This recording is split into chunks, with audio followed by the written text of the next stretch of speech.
So if Iris joins us, that throw. Alrighty. Hello, everyone, and welcome to the September 14th meeting of the Springs Municipal Advisory Council. Thank you all for being here, and thank you to the council members and for taking the time to be here and to join us in this meeting. So I'm going to do roll call. Our Vice Chair Perot is not here. Council Member Hardiman. Present. Council Member Winders. Sorry, couldn't find the mute. Present. Council Member Alcaraz. Here. Present. And Council Member Lombard. Here. Great. And I'm here as well. Awesome. Thank you all. September is Suicide Prevention Month. Just a reminder to everyone. We had, I'll talk a little bit more about our event that we had on Saturday last week, but we had some promotional materials about know the signs. And so we just want to bring that to everyone's attention that September is Suicide Prevention Month. So Karina, do you want to do the announcement for interpreting? Muy buenas tardes para los miembros de la comunidad. Les avisamos que esta reunión está siendo interpretada al español. Para escuchar la interpretación en español, vaya a la pantalla, a la parte baja a la derecha, y haga clic en el icono interpretación o interpretation. Seleccione Spanish o español y automáticamente estará escuchando en español. Muchísimas gracias a nuestro intérprete, Juan Morales. All right. Thank you. Joe, thank you for connecting, even though you are not in the state of California. We appreciate you making the effort to be here. Council Member Reyes won't be able to attend today, as noted, and Vice Chair Perot will not be here with us at all as well. As we've mentioned before, we're kind of reassessing after every meeting about whether we should remain in hybrid or go back in person. And currently we're remaining in hybrid. Perhaps in the next month or so, we can come back in person. I also want to take the time to thank KSVY for their broadcasting assistance, Lynn Marie for her minute taking, Juan for his interpretation, and as always, Karina for her support in helping this meeting take place every month. So couldn't do it without these folks. So thank you all very much. Can I get an approval for the minutes of August 10th, or a motion for approval and a second for the minutes of August 10th? I'll motion to approve. Is there a second? I'll second. All in favor? Aye. Aye. All right. Motion passes, minutes approved. Okay. This is our time to take public comment on anything that is not on the agenda. So if there is anyone in the public who would like to make an announcement or a public comment, rather, sorry, my words are not coming out right tonight. A public comment on anything not on the agenda. Para los miembros de la comunidad que desean hacer un comentario en español, por favor de utilizar la aplicación de levantar mano u oprimir estrella 9 en su teléfono se ha llamado. I don't see any raised hands, Chair. I don't either. We have a small audience today. I think 2 out of the 3 people here are our communication folks. And then I think the other one is our presenter. So must be a They're busy doing it for me. Yeah, they are. Must be a busy night.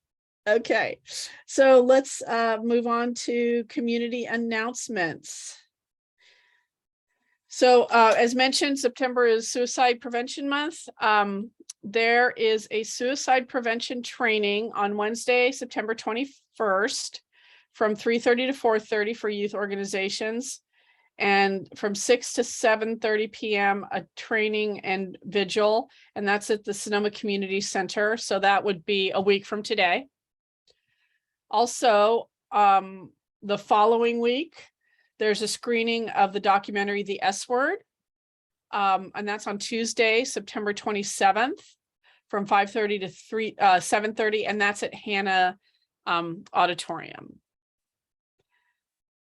We also have on September 17th, on Saturday, we have a creek cleanup, and we have some waste disposal opportunities as well. And I think that starts at 10 a.m. at the creek at Larson Park. We're excited to continue to support and put some attention to Larson Park. We want that to be a place, a sacred place for our community. Karina, do you want to talk about Charla on October 13th? Thank you, Chair Turi. Yes, I'll say in English and then in Spanish. Our last charla of 2022 is October 13th.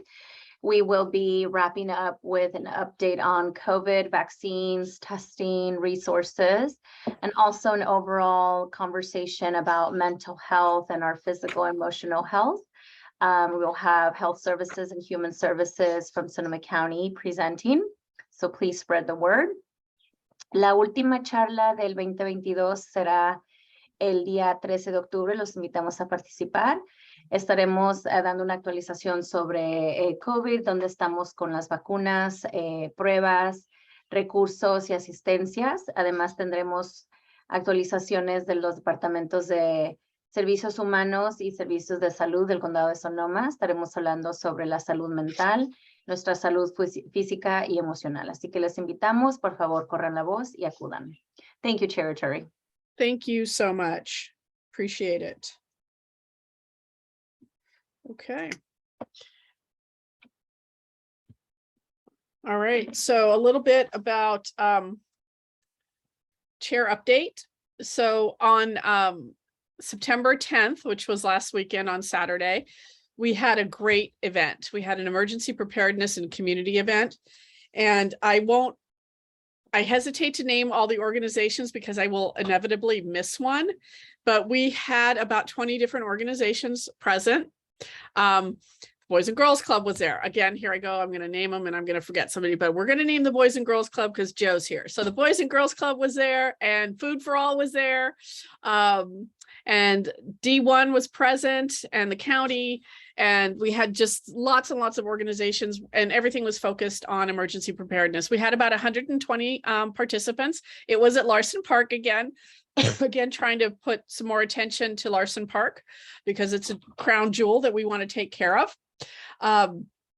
The event began at 3 and we ran till about 6 o'clock. We had raffles and raffle prizes. It was so cute. There were so many people who were like really determined to get those red backpacks, and many of them did. So that was fabulous. And everyone got to start a go bag. The county provided a green bag, which I don't have with me right now. I meant to have it in the room, but it has a list of things that you should have in that bag if there's an emergency. The Springs MAC has been very, very focused on emergency preparedness and making sure that our community is prepared. It's a lot of the work that we have done here. So we were super honored to be a part of this event. KSVY was there broadcasting, and they interviewed Karina and Supervisor Gorin and Dr. Brown, who headed the event from the county. So very grateful for all those partnerships and all the connections that we were able to make. There was great food. We had tacos, and we started talking about what other events we could possibly have in the space of Larson Park. And I think it was a conversation with a couple of folks about maybe doing a picnic kind of potluck, kind of bring your own picnic, and maybe a movie night. So we don't know what's possible, but there are definitely ideas being generated because we want to keep that space open and used by our community. So very excited to be a part of that event. And Mari Carmen was there. Our council members were there. Mari Carmen was there. Celeste was there. Iris was there.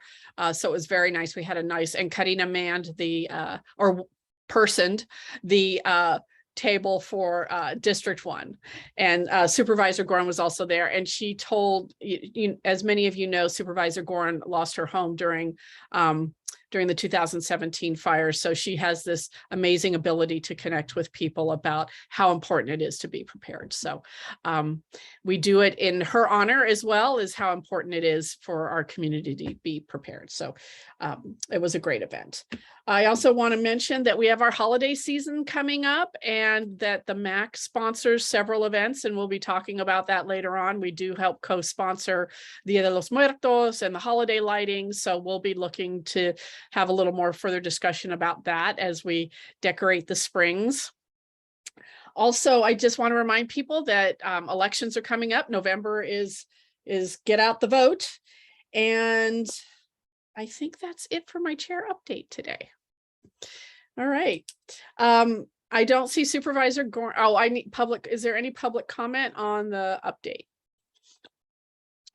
For any members of the public who wish to make a comment on Chair Etari's update, please use the raise hand feature. Miembros de la comunidad que desean hacer un comentario sobre la actualización de la Presidenta Iturri, por favor de utilizar la aplicación de levantar mano. I don't see any raised hands. All righty, thank you. So Supervisor Gorn is not here with us now. If she pops on later on, we'll make space for her. So we'll move on to our presentation. So we have our county council here, Petra, who's going to talk to us about the Brown Act again, because we apparently need a lot of lessons in it. And we have some questions about social media because it is one of our tools for outreach. So we just want to be clear that we're not violating any Brown Act rules. So Petra's going to help us through that. And then I think even Celeste at the beginning of the meeting had a question, or we were asking about votes. So perhaps she can help us answer that as well. So our county council's here. Hi, Petra. Hello, good evening, council members. Thank you so much for inviting me to be here tonight and talk to you a little bit about the Brown Act. Yeah, I mean, as you know, the Brown Act is so broad and covers so many different aspects of public meetings and open meeting laws. And so I've prepared a short presentation, and I think Karina, perfect. She's gonna help me run through the PowerPoint presentation. As we go through this, I would just ask you to keep in mind that this really is a very small portion of the Brown Act and all the different and really comprehensive laws that exist to make sure that public meetings are held in an open and accessible format. And I will really focus my short presentation today on some rules, specifically in the context of the use of social media. So as the basics, the Brown Act really is about transparency and public input. That means all meetings of a legislative body, which includes advisory commissions that were created by the legislative body, such as this council, shall be open and public. And all persons shall be permitted to attend and participate in those meetings. Those are core principles that really run through the entire Brown Act. So what is a meeting? A meeting is defined as a congregation of a member majority at the same time and place to hear, discuss, deliberate, or take actions on any item that is within the subject matter jurisdiction of the agency. So pre-pandemic, hold on, yeah, pre-pandemic, this really meant that council members, board members, commission members typically were sitting together in chambers or in some sort of board meeting room at the same time to discuss and hear and take actions about certain items. Obviously, that was no longer possible when the pandemic came and in-person meetings were canceled. And the legislator at that time took some action to allow virtual remote meetings, such as the Zoom meeting that we have right now, which still allows bodies to get together, hold public meetings, allow the public to participate in those meetings at the same time, but while sitting at their homes or workplaces and still hold those meetings. So what about meetings of a majority of members outside these kind of Zoom chambers or other, public in-person meetings. If a majority of members would get together outside those meetings, and they are not in the same place at the same time, could they communicate about official business? The answer to that is clearly no, because there is a clear prohibition in the Brown Act about what's called serial meetings. And they are defined as a meeting where a majority of the members shall not, outside a meeting that's under the Brown Act meeting, use a series of communications of any kind, directly or through intermediaries, to discuss, deliberate, or take action. So, for example, this would include a majority of the council members being together in person, perhaps, or emailing, being on the phone call, or exchanging text messages about a certain subject that might be on the agenda the next week. That is not allowed under the Brown Act, even if it's outside, a public meeting, especially because it's outside the public meeting. But it goes further than that. It is also something where a conversation might have been started between just one member and another member, which is less than a quorum, but then is being shared and forwarded with other council members. That is kind of a daisy chain communication and a serial meeting, which is not allowed.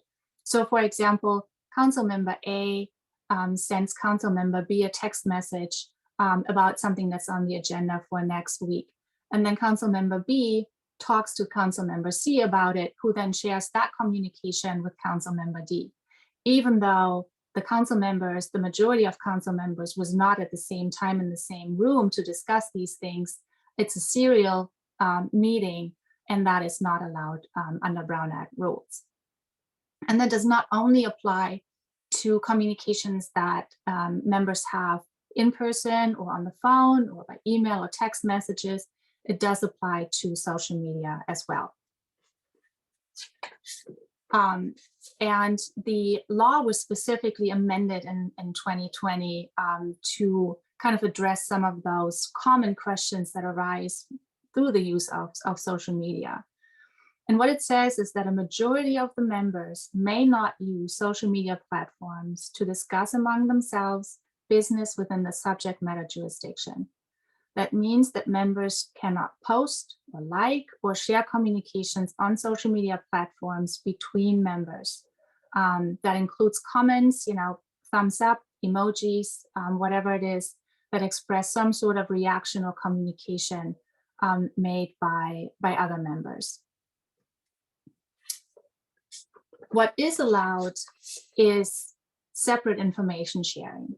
That is not considered a serial meeting, and that can be done by council members. So they can communicate separately on social media, let's say on their own social media sites, to answer questions, provide information to the public, or solicit some information from the public, as long as the member does not discuss business with other members. So that also means that one board member cannot, or council member cannot share, ask, or comment on the position of another board member or a council member on their own website. That kind of thing would be, or might be considered, again, a kind of a serial meeting that would violate Brown Act rules. What is allowed is to comment on private matters. You can definitely wish someone a happy birthday, or like a vacation photo that was posted, because those are private matters and they are not pertaining to the official kind of business of the council. One other important aspect, next slide, Karina, thank you, is open and accessibility of those meetings. All meetings have to be open and accessible to everyone who wants to participate. And this includes the use of social media platforms. So any social media platform that is used by a body that falls under the Brown Act has to be open and accessible to the public, has to be free of charge, and it cannot require approval for participation from the social media side, a third party, or some council member before the person can join or see what the agency, how the agency conducts their business. So as an example, for instance, Next Door Neighbor is not open and accessible. People have to sign up and join certain neighborhood groups in order to participate. The same is with Facebook groups, as opposed to public Facebook pages, which can be accessed by anybody.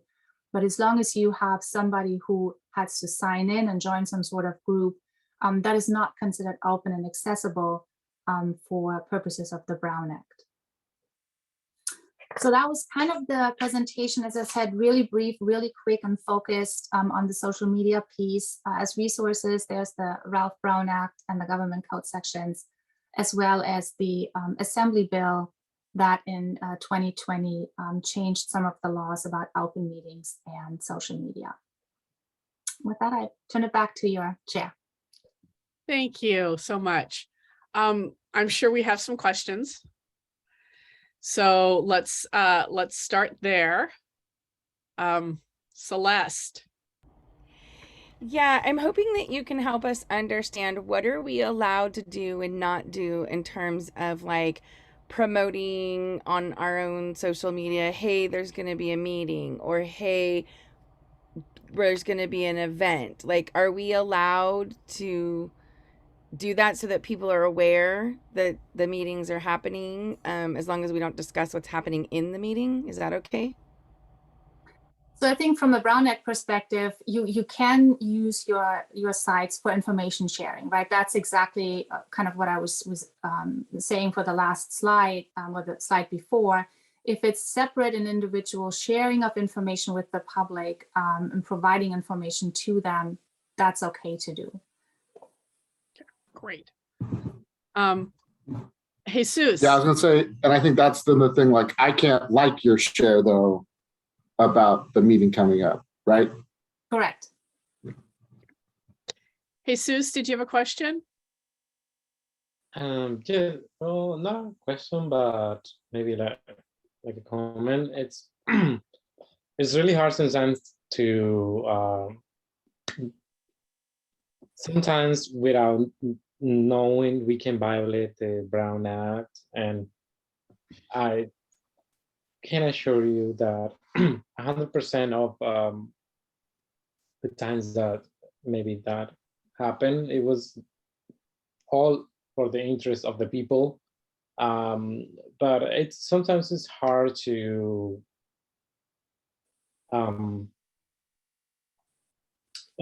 knowing when you violate, because you want to post this, promote this event, and you want to share it. If your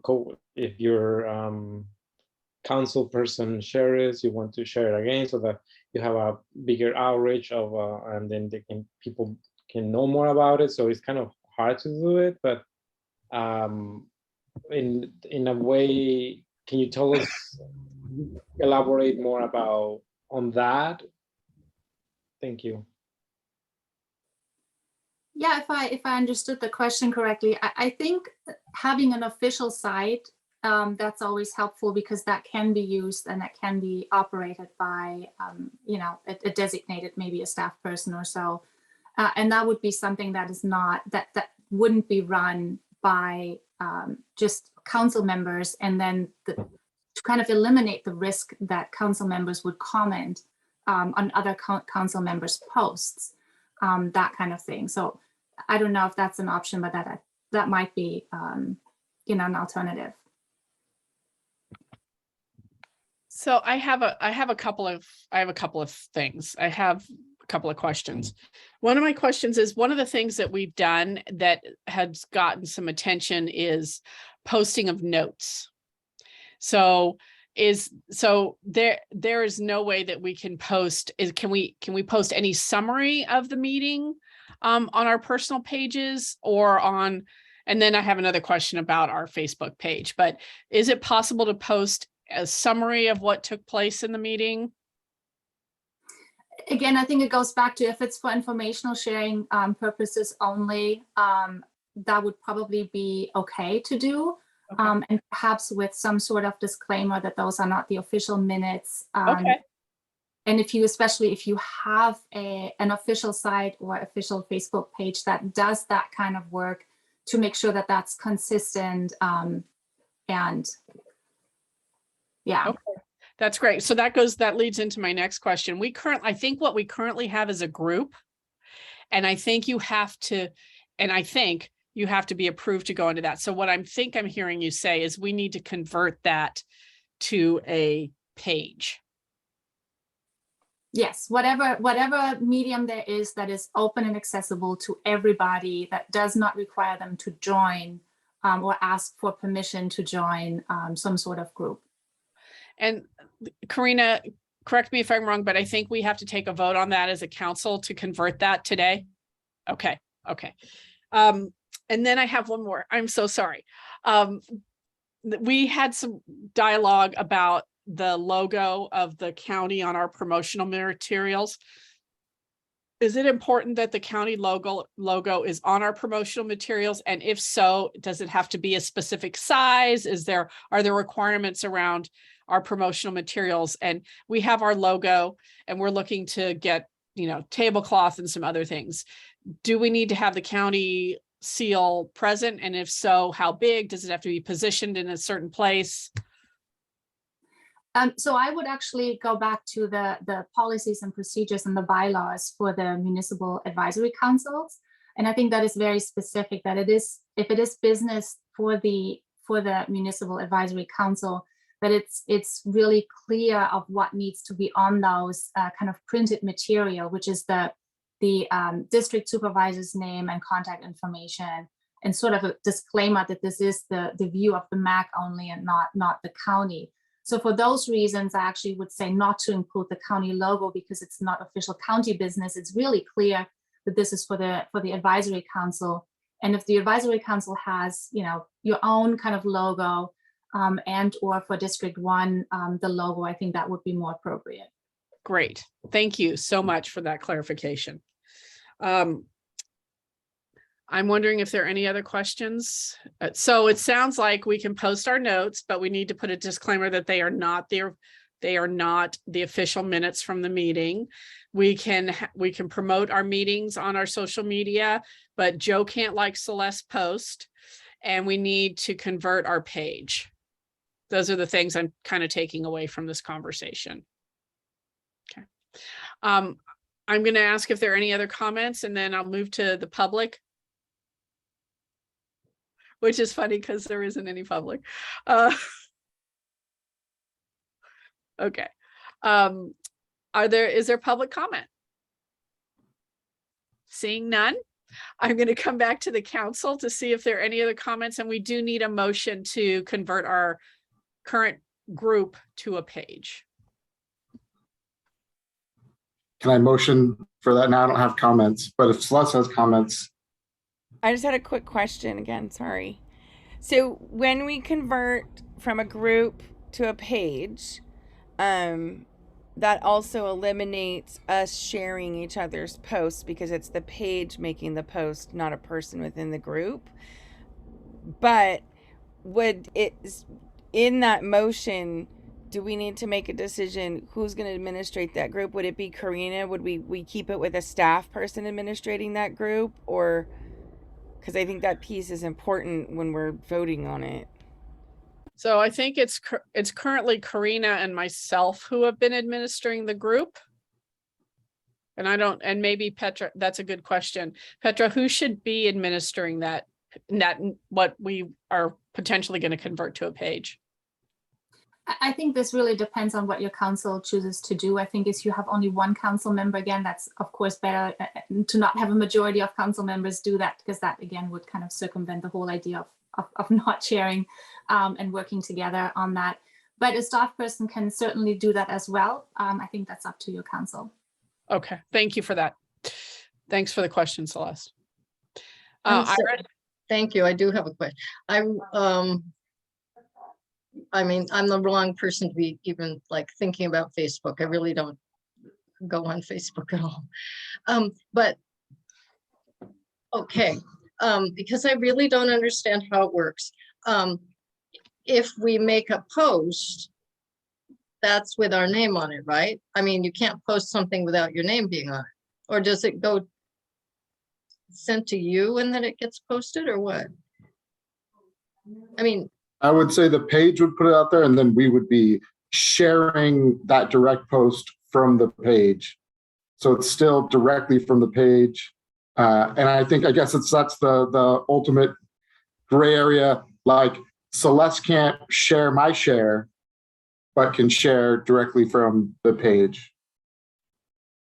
okay, but if I wanted to put something, there's an event that I wanted to have people know about. How would I do that? I really don't understand this. Do I send it to you, Maite? And it gets posted as the page, is that right? Okay. Okay. Yes. Okay, thank you. That's, I mean, honestly, I'm really doofus about this. Yeah, we run a Facebook page. We have a few people who can post on our Facebook page for our nonprofit, and people have access to it and they can make those posts, and then people pick those up and share them. Okay, okay, thank you. Yeah. Okay.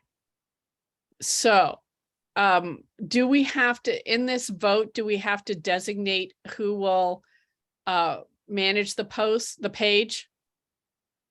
Should we do that in this? I may, Chair Terry, I think that would be great to have that clarification. Ideally, the MAC can take care of its own Facebook page. You know, I don't mind supporting the MAC, but it'd be best for me, at least, if the MAC can manage their own page. Okay, well, I'm happy to continue for now. Helping to manage that page. Joe? I'd say maybe just for consistency's sake, and so we don't have to worry about any conversations going on at other places.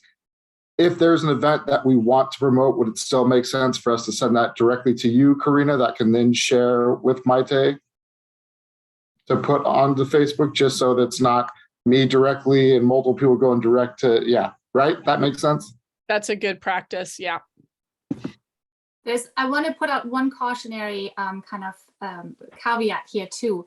The Brown Act also says through intermediaries. So if, for instance, if every council member would use Karina as kind of the intermediate in between and channel all of the discussions there, that could also be a problem, right? Then you kind of end up again with this kind of daisy chain of communications. So I just wanted to put that out there to be kind of aware of that as well. But wouldn't that, so just because Karina is not the council member, itself, if she would be used to kind of gather all of the information and then kind of put it together and share the information, I think that might be a problem as well. but what if it's just to be able to post it on Facebook, right? It's not necessarily advocating for one thing or another. It's just saying, here's an event. Karina, can you send this to Maite? Can you forward this to Maite? Right. But if he's trying to say, hey, can you send this to everybody and we can influence them to all give me $100, that would be different. Yeah. Okay. Yeah. All right. So we have to be cautious in how we're using Karina to communicate for us. Okay. Okay. So I'm going to make the motion because I think I understand it. I motion that we move our Facebook group to a page. Maite will administer it for now.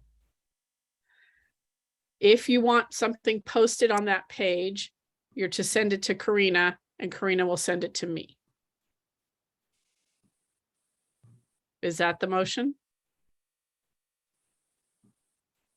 Do we want to include in that motion that Karina is also an admin? Because you should have more than one admin in case for some reason the one admin you have goes missing. Yeah, I get hit by a bus in the morning or something. I Yeah. didn't want to say it like that. Yeah. Karina, can you be the other person for now? I can, but I think there's, Petra, is it allowed to have a second MAC member to be admin backup? As long as we have less than a quorum, right? We cannot have a majority of board members, of council members. Okay, who else wants to do it? I'm gonna have to amend my motion. I would nominate Celeste only because I know she has tons of background with social media and whatnot. But if that's too much, what I'm saying doesn't necessarily need to go. No, I'm happy to. Okay. I know the rules. Okay, I'm going to try this motion again. So I motion that we move our Facebook group to a page. The administrators on that page will be Maite, Celeste, and Karina. If you have an event that you want promoted, to send it to Karina, and Karina will send it to Celeste and Maite to post on our Facebook page. I second. All right, all in favor? Aye. All right, motion passes. Petra, thank you very much for helping clarify these. You made me very happy with many of the things that you said because we thought we were far more limited. So we appreciate that. Thank you. Thank you. Yeah, have a beautiful night. Thank you. Thank you. Bye. Okay. That was good news. All right. Hannah will be very happy. Okay, item 8. Pavement preservation program for priority roads. It should say 4 Ps. It's triple P. It's in the Springs region. And I think, Iris, have you been the one working on this? Hannah and I attended the presentation with the North Valley MAC. North Sonoma Valley MAC was represented by Arthur Dawson. Unfortunately, the other 2 members couldn't attend. And Hannah and I didn't have time to meet before she went to Hawaii, poor thing. And I'm in Portland now. So when she gets back, we'll, and I get back, we'll try and get together. But we did receive a list of the roads that are in the Springs in the North Valley, and then some in the rest of District 1. And what I'd really like is for Karina to send the list of the Boys Springs and probably the Valley, North Valley, and the ones, there are several down basically south of Napa Road, Hyde Burndale and all that.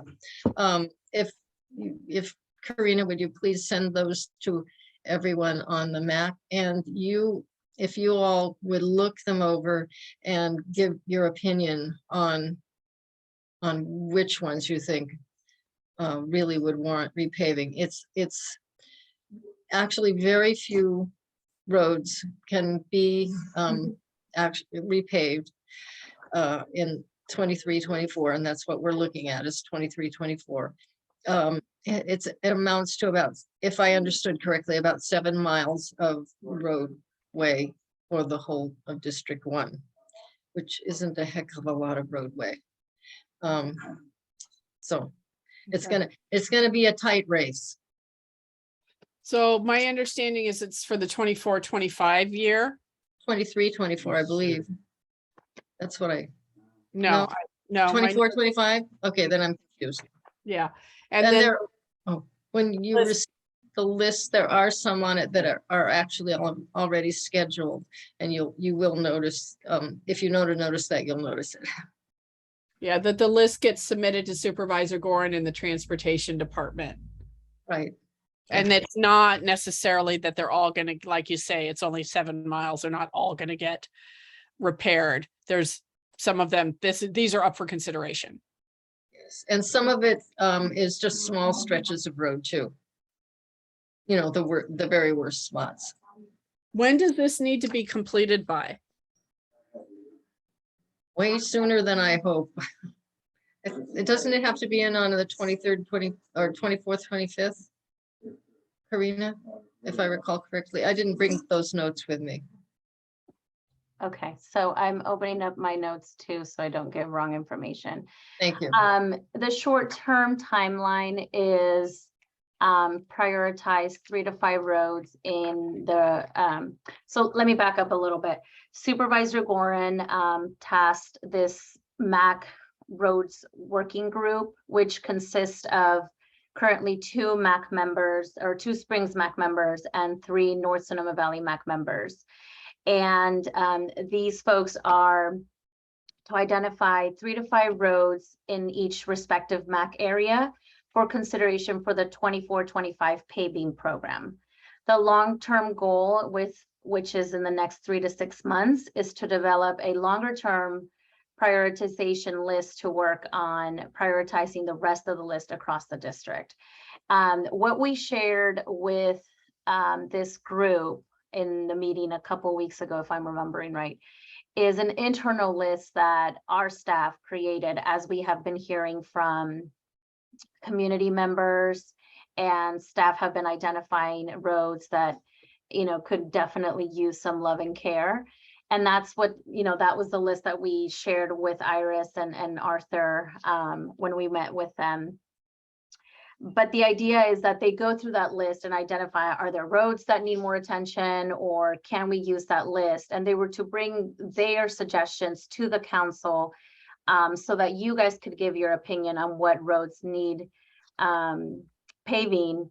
And then they'll compile that list, work with the North Sonoma Valley MAC, come up with a complete list of 3 to 5 roads to present to Supervisor Gorin, who will then present to TPW for consideration. Again, it's not a guarantee that those will be the roads that will get selected, but they will definitely be taken up for consideration. So I hope that clarifies. And I do see Supervisor Gorin in the audience now, so welcome Supervisor Gorin. And maybe she has something to add to this item. Thank you, Karina. You may have sent me a panelist link, but it was too difficult for me to find. Thanks, everybody. First of all, thanks to the ad hoc for your willingness to aid into consideration of prioritization of roads in the Springs specifically. Also, the North Sonoma Valley VAC has 2 members working on roads in Glen Ellen. And just remember that I have a very large district. And so we're looking at roads that are in maybe not quite as bad as the roads in the Springs, but almost, especially St. Helena Road where the fires occurred. But we are so grateful to get the PG&E funding to work.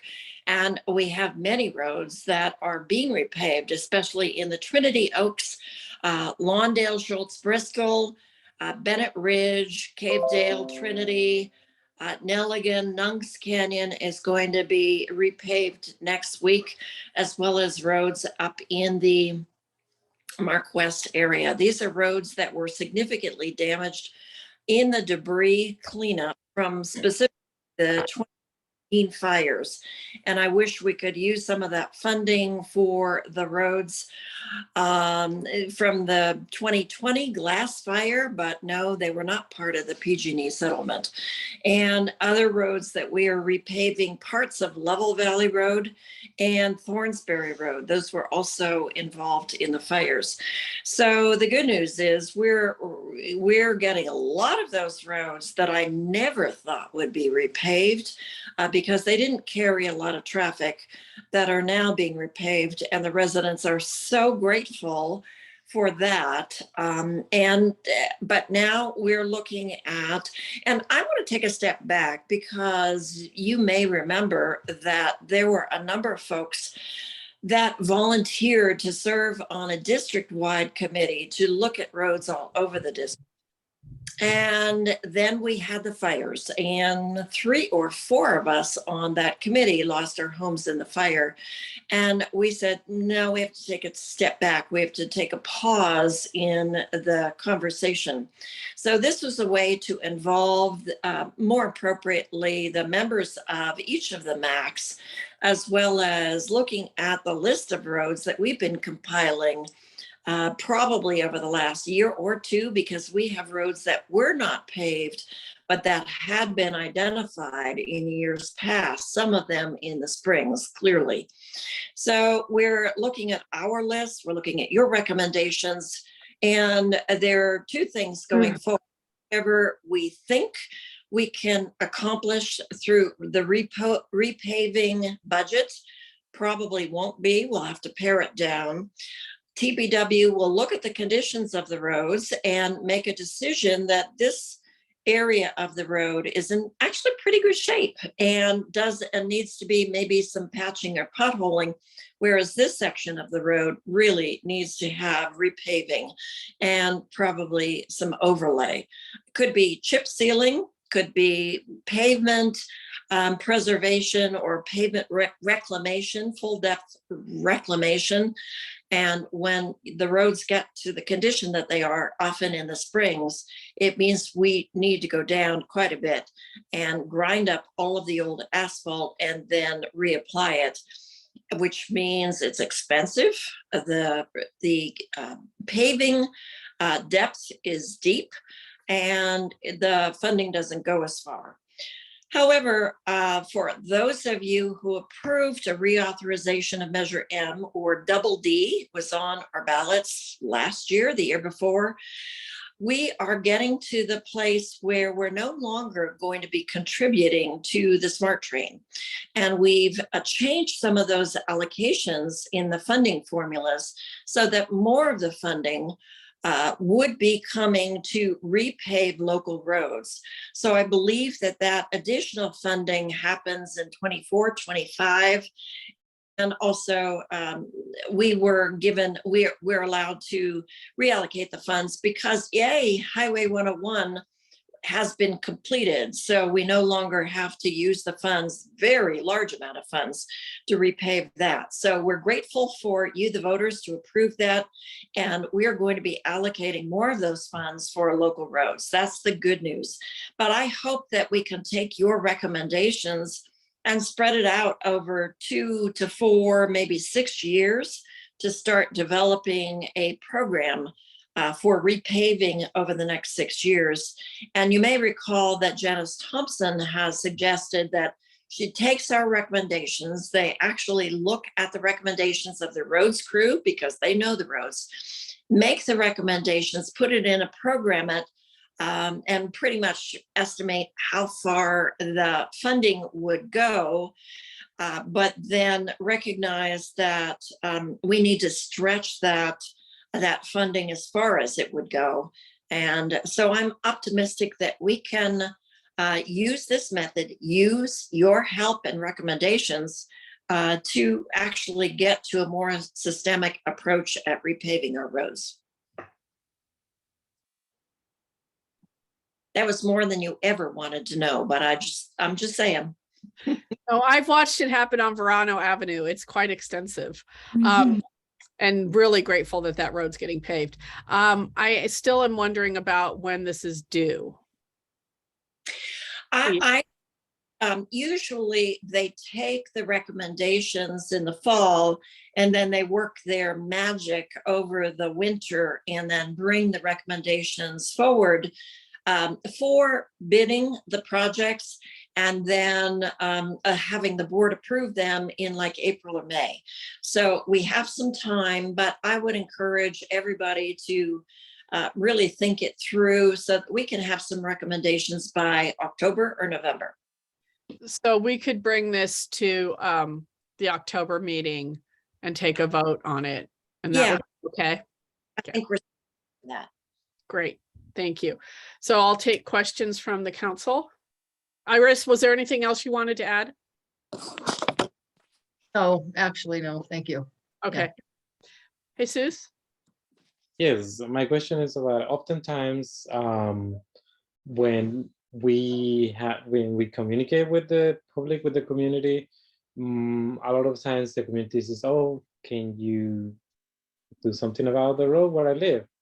And I just want to know if the list of the repayment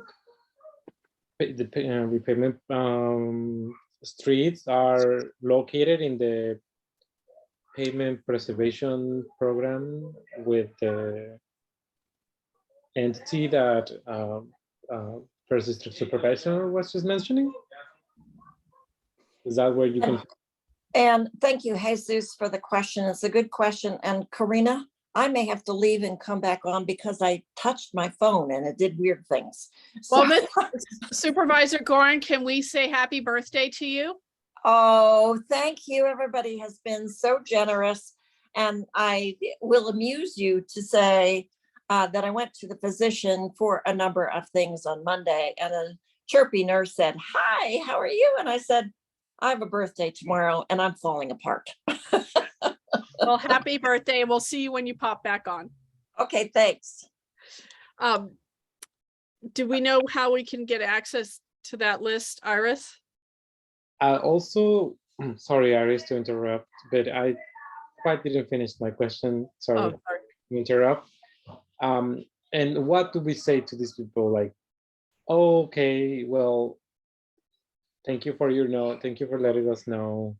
We'll take that into consideration. Something, I guess, something more that can assure, because people really like when they see physical things. Thank you. Okay, it's a long process, and there is a lot of competition for those funds, and it's I think the best thing to do would be to say, you know, that we would, and it's not real satisfactory. It's that we will add your recommendation to the list. If it's already on there, that will give it more weight. But this is a long process, and we really can't promise anything concrete, because there is a lot of competition for the funds, and that's a tough answer. And Iris, I would just add, I think all recommendations should be considered, but the reality is small roads that only carry maybe cars from 4 to 6 houses probably won't be considered just yet. We've started at the large level, looking at the connector roads that carry a bit more traffic connecting to parks and schools like Riverside and Duchesne, El Verano, Boys, and now we're getting, and fire stations. We've identified some roads that are the roads that fire response uses. And so there are a lot of considerations, but yes, if you have a road, throw it in the pot and let's do a little analysis of that. Thank you. And the thing I wanted to say is it might be a road that's already on the list too, which would help. You know, it would help that roads being in the running, I think. Absolutely true. And that list is available at? Actually, I believe that Karina should send it out, because no, I can send it out. Well, a couple of things, Iris, and Supervisor Gorin can correct me. The public has access, and all council members have access to the pavement preservation program on the Sonoma County website. If you go on there, there's an interactive map that shows you roads that have been paved, roads that are currently being paved, roads that need a lot of attention. And we do have an internal list that was shared with the working group. Supervisor Gorin, all I need is green light from you, thumbs up, that we can share with the rest of the council, and then I'm happy to provide it.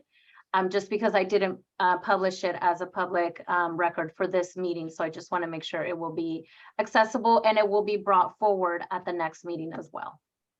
Well, that's great. And then I think to Jesus, I think you could refer people to that interactive map too, which would be, they would see a visual of what's taking place. So that's great. Good information to have. I'm going to share my screen real quick, Cherry Turi, if I may, just so the council and the community that is connected here tonight and is watching us on Facebook can get an idea of what this page looks like.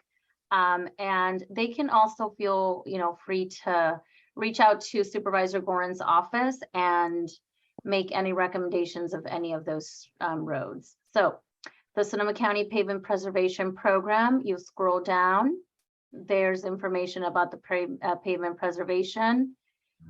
You'll see the road selection process, treatment techniques, pavement conditions.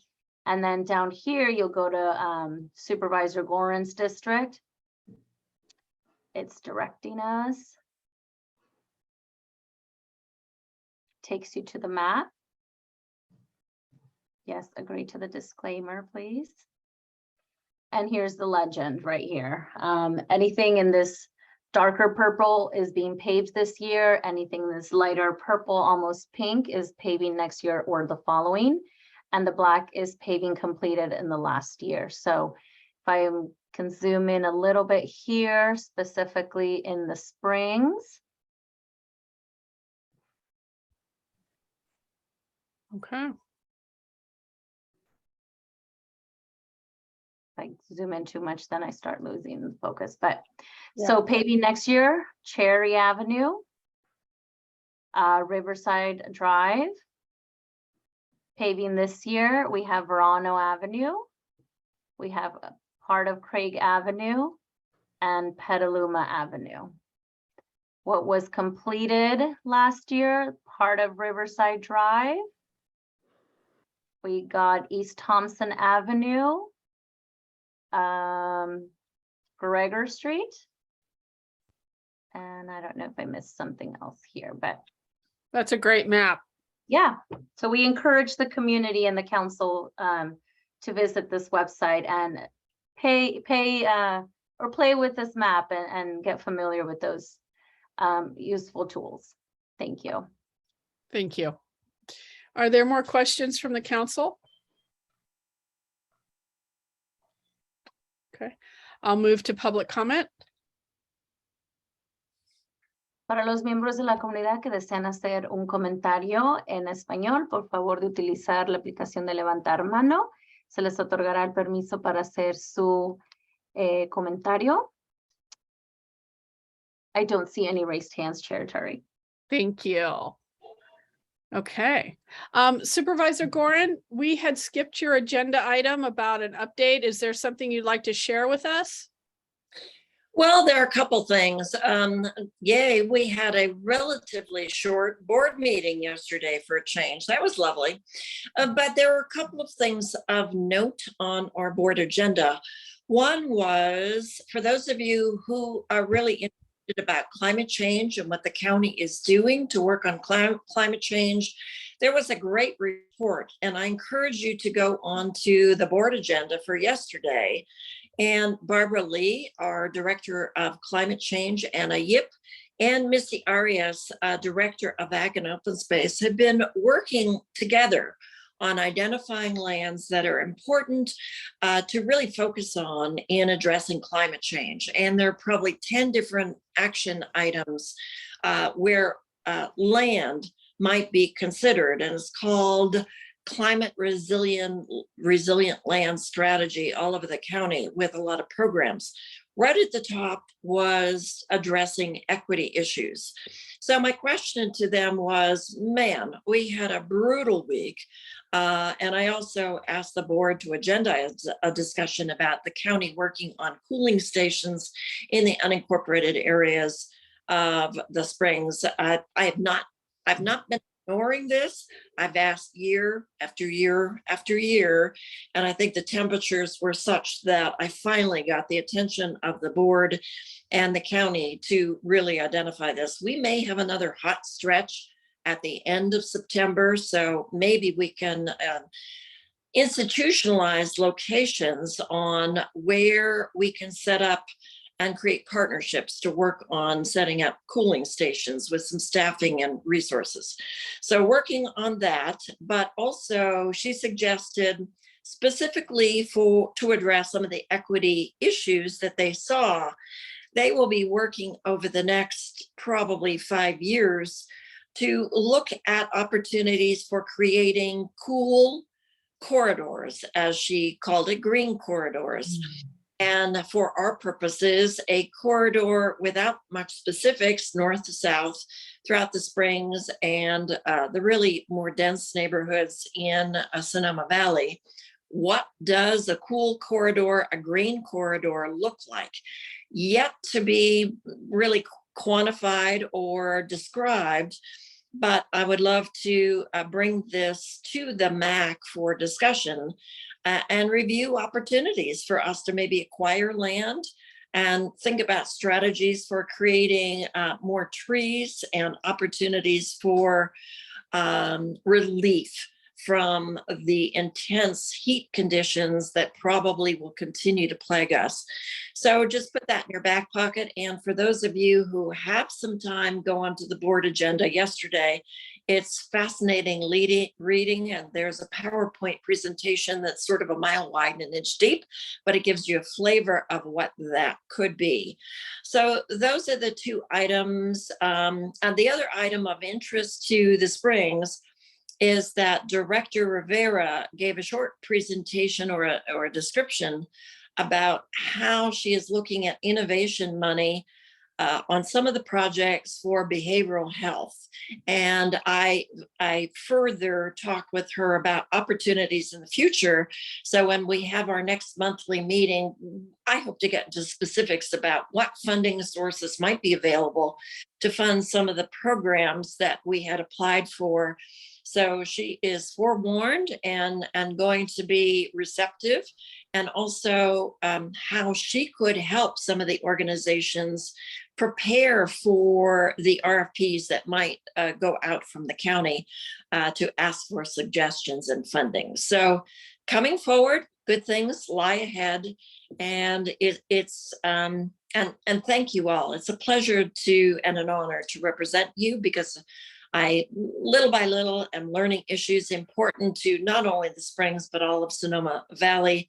And I become more effective in advocacy and working with the organizations that serve us so well. Thank you, Supervisor Gorin. Are there any questions or comments from the council? Iris? Oh, thank you. Wait. Oh, here. Okay, We can hear you. okay, sorry. I'm trying headphones and I haven't figured them out yet. Yes, this is a question about the council itself. Are there term limits on our tenure on the council? Yes, there are. You might be able to serve beyond that, but I think you can serve for 2 full terms, and each term is maybe 4 years. And Karina, correct me if I'm wrong, and I know you will. Are we talking about the MAC? Yes, I think we're talking about the MAC. Okay. Initially, the MAC had, well, the initial members, some were on a 2-year term and some were on a 3-year term, so that you could rotate and we were never left with any council members. The following terms are 2 years. Every term is 2 years. And as long as you want to continue serving and you are able to, you can continue. But the minimum it's a 2-year term. Thank you. See, I knew she would correct me. Yay, Karina. I'll ask if there's any public comment. Seeing none. All right. Thank you, Supervisor Gorin, for taking time out of your celebratory week to spend time with us. Well, I'm going to spend a little time with my husband tonight, but nevertheless, I'll be lurking in the background listening to all of you. All right. Well, have a joyful celebration. Thank you. Happy birthday. Thank you. All right. Okay, we're going to take a break after the next item. So I just want you to know that Karina writes me these beautiful notes to help me through the meeting. And I generally try to incorporate all her notes into what I'm saying. But this next item I'm going to read word for word, because this is the one that confuses me every time. And I just want to get it right. So I'm going to read from my notes here. Discussion of, this is the Sonoma Developmental Center draft ERI letter of support. So just from history, we have written a letter We sent it out a month ago, maybe somewhere around there, 2. Not on the ERI report, but on SDC. Yeah, it was in the spring. Yeah, it wasn't the spring, really. Mhm. Well, that's not that far. I'm not that far off. No. Okay. Because Iris was shaking her head. I'm like, was it the wrong? Am I in the wrong year? Okay. So discussion of final comments on draft ERI after the informational presentation received at the joint meeting of the Sonoma Valley Citizens Advisory Committee, North Sonoma Valley MAC, and the Springs Municipal Advisory Council on August 24th. So there was a joint meeting. There were like 200 people at this meeting, and we got the report on the EIR. Lots of public comment, lots of comment from everybody. And as you can imagine, it's as diverse as anything that you've ever experienced. So we can consider a couple of things. One is resubmitting the letter, adding a preface to it. 1, drafting a new letter. 2, no letter. 3, no letter. So those are kind of the 3 options if we want to consider saying anything more now that the EIR is out and they've determined that it'll be about 1,000 houses, 1,000 units, and then some of the other details that were in the report. So it's up to us what we want to do. I have my feelings about it, and I'm willing to share those after we take some comment on the item, if there's anyone who wants to comment. Yeah, I'll just jump in real quick. I wasn't a part of putting that letter together. I think it did kind of align with the things that we spoke about as the Springs MAC in that meeting. I am, however, concerned, and gentleman, and forgive me for getting his name from, I believe the SVCAC did point out kind of at the wrap that we didn't have anything consistent across the board. There was lots of folks with lots of ideas and lots of differing ideas and opinions. And that's concerning because I feel like the more we go different directions, the less chance we have to actually make an impact. So I'm just saying that out loud. I don't have a solution right now. That's just like how I'm feeling coming out of that. And I don't know, what we would draft if we wanted to draft something different. But I feel like there's just so many folks with voices that it's just kind of tough. Thanks, Joe. I want to agree with what you're saying. I think we have so many different people coming from from so many different directions that that we may end up with something that none of us want. And that's concerning to me too, is there a way that we can come together as a community to we're not all going to get what we want out of this. It's just not going to happen that way. But what's the best we can do for our community? And I think I really believe that it's incumbent on us to do that for the generations to come, because we do have to leave something for our community to be able to look at and to be able to have as a place in a space that feels like a sense of community and has housing for folks. And I'm worried that if we continue to spin that this decision is going to be removed from our hands altogether. Iris? Yeah, I wanted to say that I took to heart what Greg Carr said near the end. And he said that if you're going to comment on the EIR, that we should ask questions. We shouldn't make statements, and we shouldn't be putting forth something new. We should ask specific questions about the draft EIR. And I figure he knows a lot about the process and spoke accurately.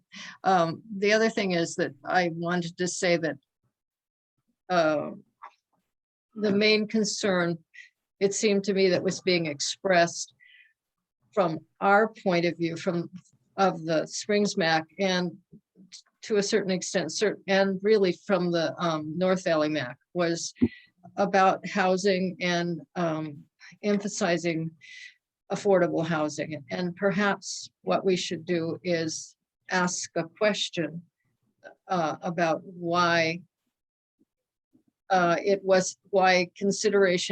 why more consideration was not given to including a range of affordable housing in preference over market rate housing. That's, we could start there. We're going to write another letter. And I don't know what else, if there's something else that we could specifically ask questions about. That's my comment. Thank you. Celeste? Yeah, I'm kind of having some of the same thoughts as Iris. I think it's important to ask questions, because that forces the answers, right? And I think that we do have a lot of questions. Out of that meeting, what became abundantly clear is that the Springs community very much has a lot of concerns about affordable housing and the lack of its inclusion as the majority housing over the market rate, and that as a Springs MAC, I feel like it's our duty to be able to share the concerns of our community, and that particular concern is probably one of the biggest concerns in our community overall, as we are losing community members. We're losing neighbors because they don't have anywhere to live.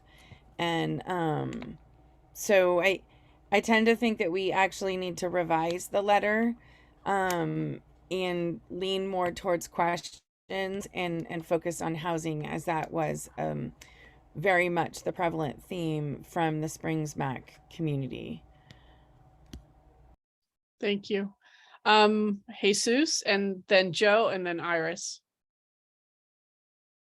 Yeah, so my suggestion, or what I'm understanding here, is that in reality, we should focus instead not on the SDC, but more so the reality of the Springs, that we need affordable housing. And I really like your comment, Celeste, went on that meeting, that we really need to reconsider, like, have clear what is lower income, because in what's out there is not really, it's really hard, but how do you phrase it? It was important. But on the other aspect is that the question for the SDC and is that if we are not able to get all the housing at SDC, can we get housing in the Springs for us? Different land. Thank you. Thank you, Jesus. And the focus of this letter, we just to remind everyone, really needs to be on the EIR report, which is the 1,000-page report that was discussed at the August 24th meeting. Joe, and then I think it was Iris after that. Yeah, I totally agree with what Celeste said. I think that's the right thing to do, to revise the letter and focus more. I think Iris, great point too, asking questions about that housing, but just focusing on housing. That's the other worry, as I talk about all these different ideas all over the place. If we continue to have a letter with 4 or 5 things, I think that takes the focus away and spreads it out, rather than having that one big focus on housing and really showing how important that is, because I do think that is the number one piece. And I think Celeste spoke to this in that meeting as well. Our enrollment is declining. Students are going down, families, 17 fires put some families out that will never have the ability to get back into the valley, and it's slowly happening more and more as time goes on. And as someone born and raised here in the valley, I was lucky enough to be able to come back and move back home and be home to raise my family. And I feel like that should be afforded to everybody.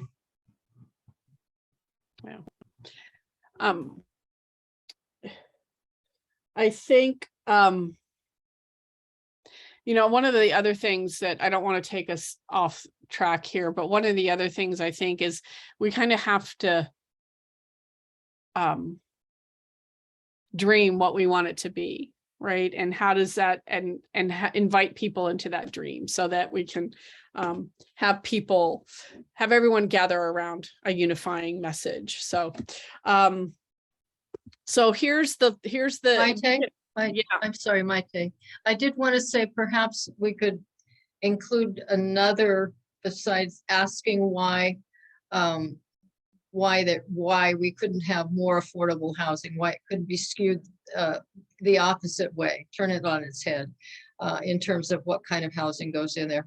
But the other thing we might consider asking is why it has to be sold to one developer, because it's such a huge project, and even one big developer is not going to be able to do it quickly. It's going to have to be done in stages. So why couldn't it be considered to sell pieces of this project off in stages so that we actually get some variety too in there, and it gives the whole project an out if climate change or climate disaster really, or more fires or even flooding happen. It doesn't commit someone to one huge project, one developer, and they might not be able to come through. Anyway. So here's the tight timeline that we're on. We need to have this done by the 23rd. Today is the 14th. So I think that's by Friday. Is that right? Friday of next week. So we would have to have a special meeting. Somebody would have to revise the letter, include the things that everybody seems to want to make sure that we focus on housing. And the letter we have to approve it. And that has to happen before next Friday. So just want to put that out there, what the reality of this is for folks. And Supervisor Gorin, did you have a question or comment? No, just a quick comment in response to Iris's query and concern, and you're not alone, Iris. Just for your information, I've received word that there have been 3 proposals submitted to the state for consideration.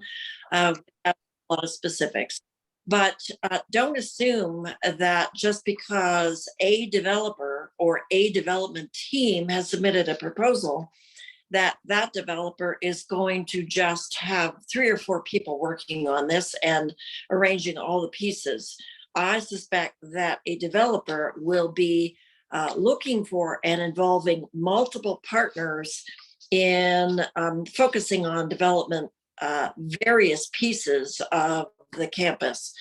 Perhaps market rate housing, perhaps affordable housing, perhaps a couple of developers for affordable housing, as well as considerations of rehabbing and leasing out some of the existing building, and perhaps agricultural production. So you're right, Iris, it's a very complex project. Even though it's relatively small in scale, it's very complex. But I think only a development team with experience and bandwidth would have submitted a proposal. Thank you. Celeste? Yeah, going back to your point that we would need to have a special meeting and would do that. I would just like to throw out to that I think this is one of those things that it would be our responsibility to do so. I think that our community looks to the MAC on this subject to be their voice. And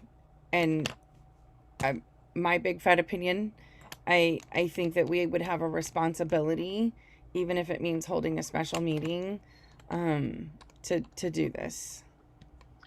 Okay, so who is able to revise the letter? My take, Yes. I'm wondering, I'm not volunteering, I'm wondering, since we're really asking basically one question, we're asking why it's not possible to change the priorities in terms of housing and reverse the percentages in the housing, since they seem totally set on 1,000 units. And that's a pretty simple letter, and we could possibly do it tonight. So have one, is this can we do this as this item is a resolution, but it's not a resolution to write a letter. Can it be changed to a resolution to write a letter? So I see like one question in like 20-point font on a page. Yeah, well, you know, simple is supposed to be the best form sometimes. And So if I may, Chair Eturi, part of your item description is to consider resending the original letter submitted to Permit Sonoma in January of 2022 with a new preface, or consider drafting new letter to be approved at a special meeting and submitted to Permit Sonoma. So if you just want to add a preface to your existing letter that focuses on affordable housing and the reversal of the percentage, could do that. But if you feel like you want a letter that is more focused on affordable housing, that would need to be approved at a special meeting next week.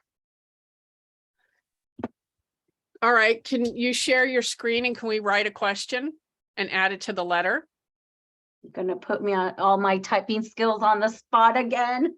You're you very always good do at a it. great job. And we're not gonna be pushy. We're gonna be very calm about this. So, Okay. and Iris, you seem to have the question. Would you like to say it slowly for Karina? It really will need to be reframed, I'm sure.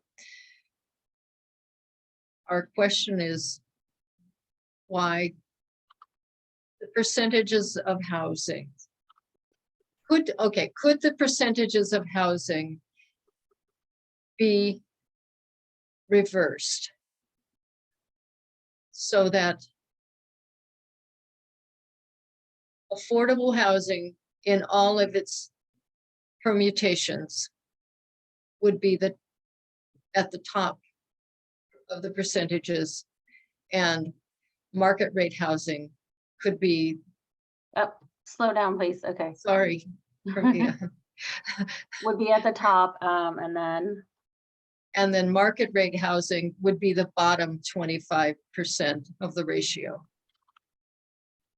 That's a really crummy sentence.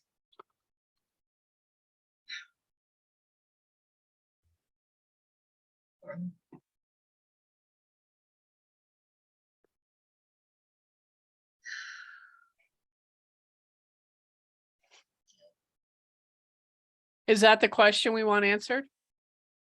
Whether these are the right words or order, is that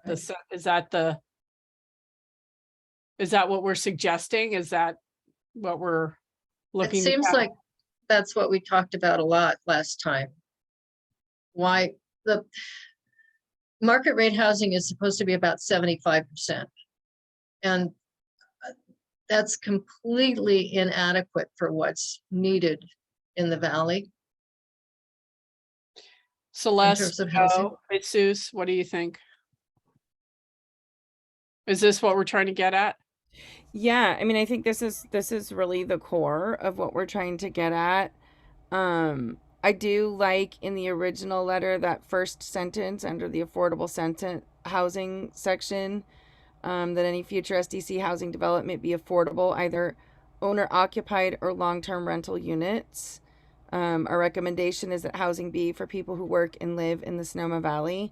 I think those two sentences speak and lead in to that one, because that sets up, this is what we need, so please help us understand why we can't flip it around.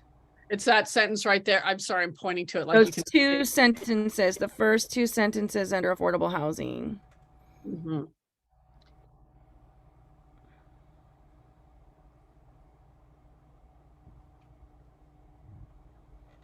I'm agreeable to that.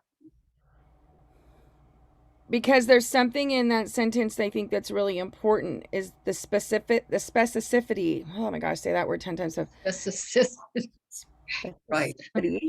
That it's owner occupied or long-term rental, right? That we're not just talking about housing that people can purchase, because some people are so low income they can't do that either, right? So I think that we have to be specific about that piece. And I liked that sentence very much still. Karina, could we take that sentence and attach it to the other sentence and add that to the beginning of the letter? And could that be it? I want to make sure I'm following the right protocol. Okay, give me a second. Talk amongst yourselves while I get my Word document. All right. Karina massages my garbled message and adds it to the really nice one that Celeste suggested. Jesus or Joe, do you have anything that you want to add while we're letting Karina work her magic? I just want to say that this CEIR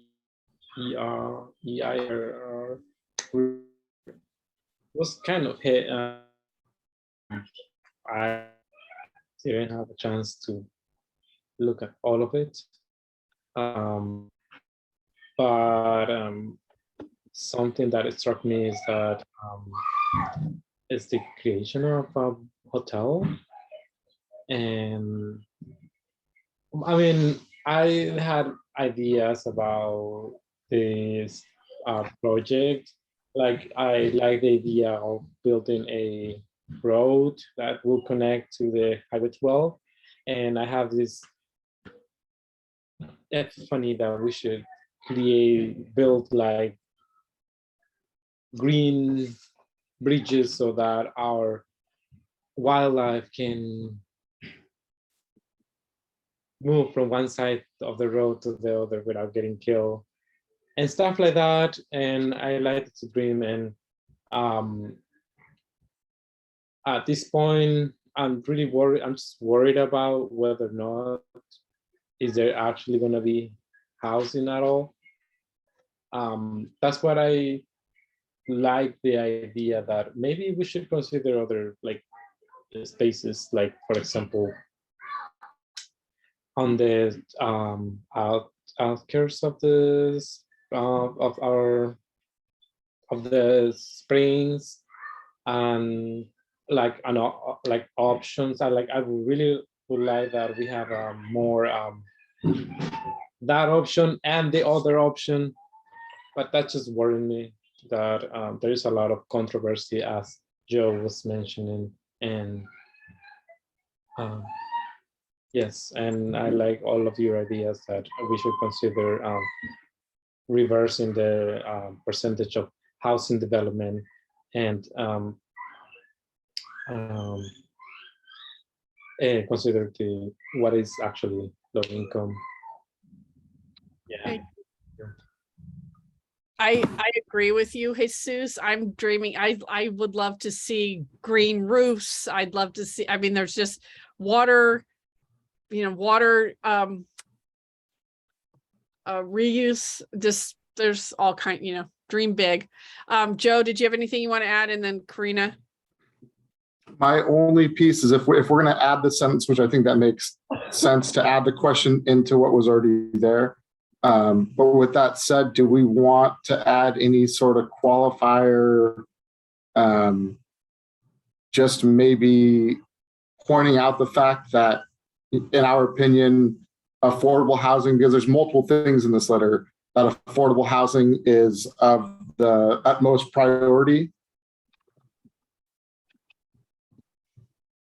Mm-hmm.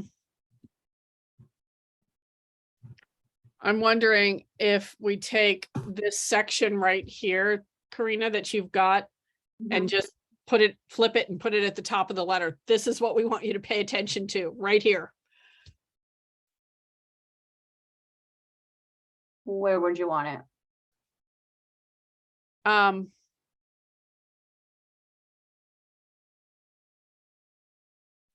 I'd put it after the first paragraph and say, and just put in bold letters, that this amendment, the following paragraph was amended on whatever the date is.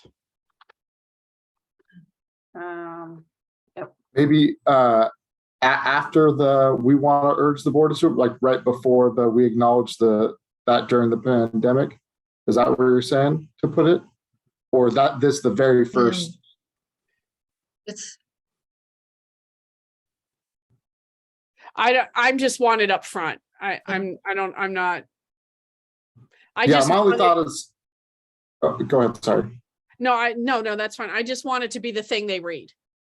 Right. Yeah. I guess I'm just saying, I think it flows kind of well after the kind of introduction saying, hey, we have a fourth option, and then rolling in with that piece. And then it kind of trickling through. I don't know. It doesn't matter to me. I think it's the right thing that's going on. And it's 10 o'clock where I'm at, so my brain's starting to fizzle a little bit. No, I think that's good. I also would like to suggest that could the percentages of housing be reversed so that affordable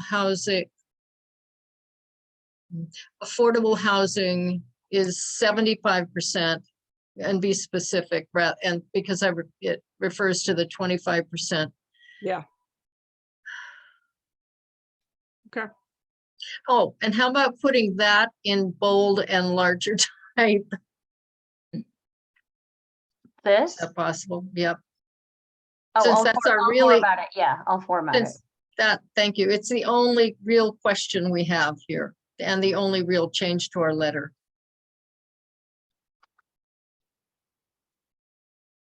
I'm just highlighting it right now so I know the changes that are being made. Okay, thank you. And And is but- this but- the location we want the amendment in? It's basically in the same place. no, I think it's right that it should go up in, as Maite suggested, after this first paragraph.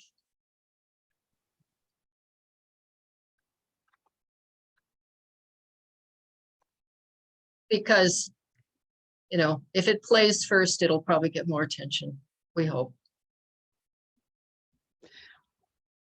And I don't know, do we want to include do we want to entirely reprint this letter? Do you think that's, I agree with dreaming big, but it seems like we're down to the wire here too. And then Joe, you said you also wanted to include something along the lines of, in our opinion, affordable housing is of most priority. Where did you want that added? I mean, I don't know that it needs to. If we're placing it this way, I think that's kind of, I don't know, it'd almost be redundant at this point. I think I think this makes it pretty clear that that's the highest priority. Okay. And I guess you could also take out would be at the top. 75% is housing. Would be at the top, and market rate housing would be. I'm sorry, say that again, Iris. She's back on the sentence. Yeah, I am. I'm sorry. I think at the top is not necessary in that it's the second yellow highlighted line at the top. I think that could be eliminated. And also bottom could be eliminated. In a sense, it implies it.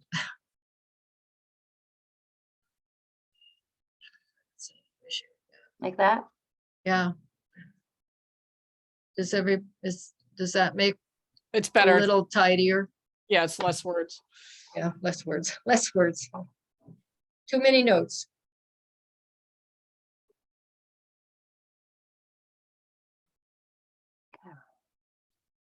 What about your opening sentence? I don't think it makes sense. Yeah, Or maybe just cut and paste it and put it at the bottom. To me, it's just, this is the paragraph we want you to read. Yeah.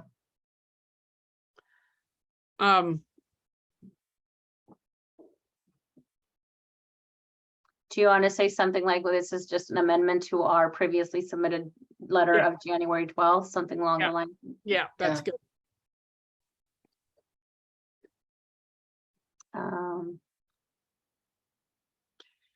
Maybe it says this, okay, yeah, there you go.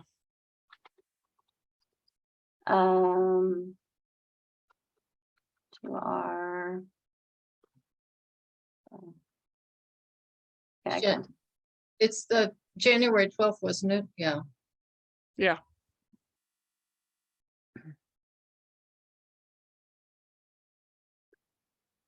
uh-huh.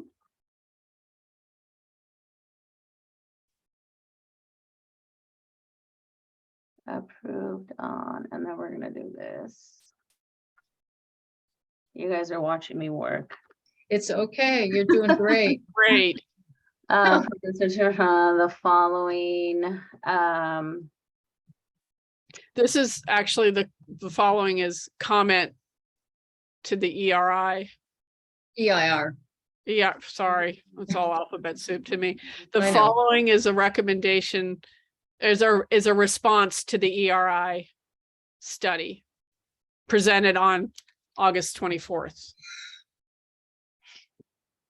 okay, hold on. Now I'm confused. Hold on. So this was approved on September 14th, the following amendment or recommendation.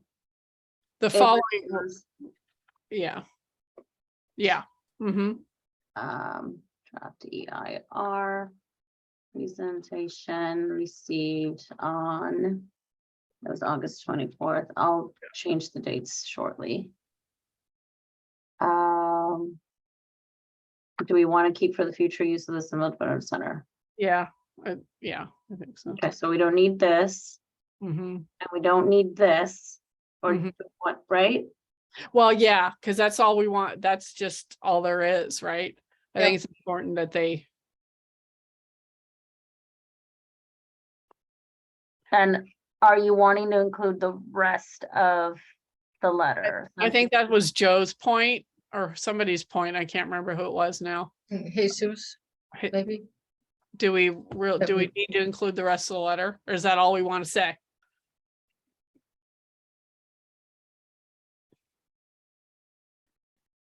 What do you think will have more impact?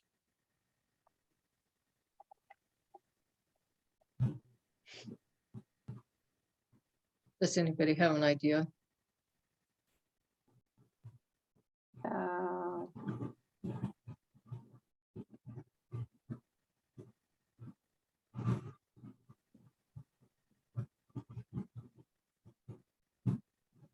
I'm of the mind, I always think keep it simple. So I agree with that. I would get rid of the rest of the letter and just submit that. I'm in complete agreement with that. I think that it actually speaks volumes and really drives our point home significantly. Yes. I think we'll have more traction. I mean, I think that this is, like we've been saying, this is the priority. And I think this is the foundation that if we can get that going, community and all those things will be much easier to bring in as it builds.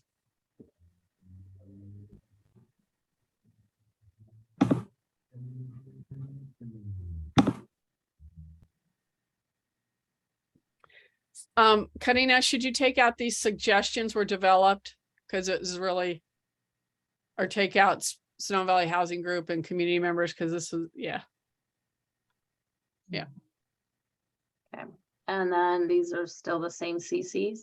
Mhm. Okay. That's it. That's the letter. Hey, no one can ever say that we can't write letters on the spot. I'm impressed. Thank you, Karina. You're good Yeah. at editing on the spot there. Yep.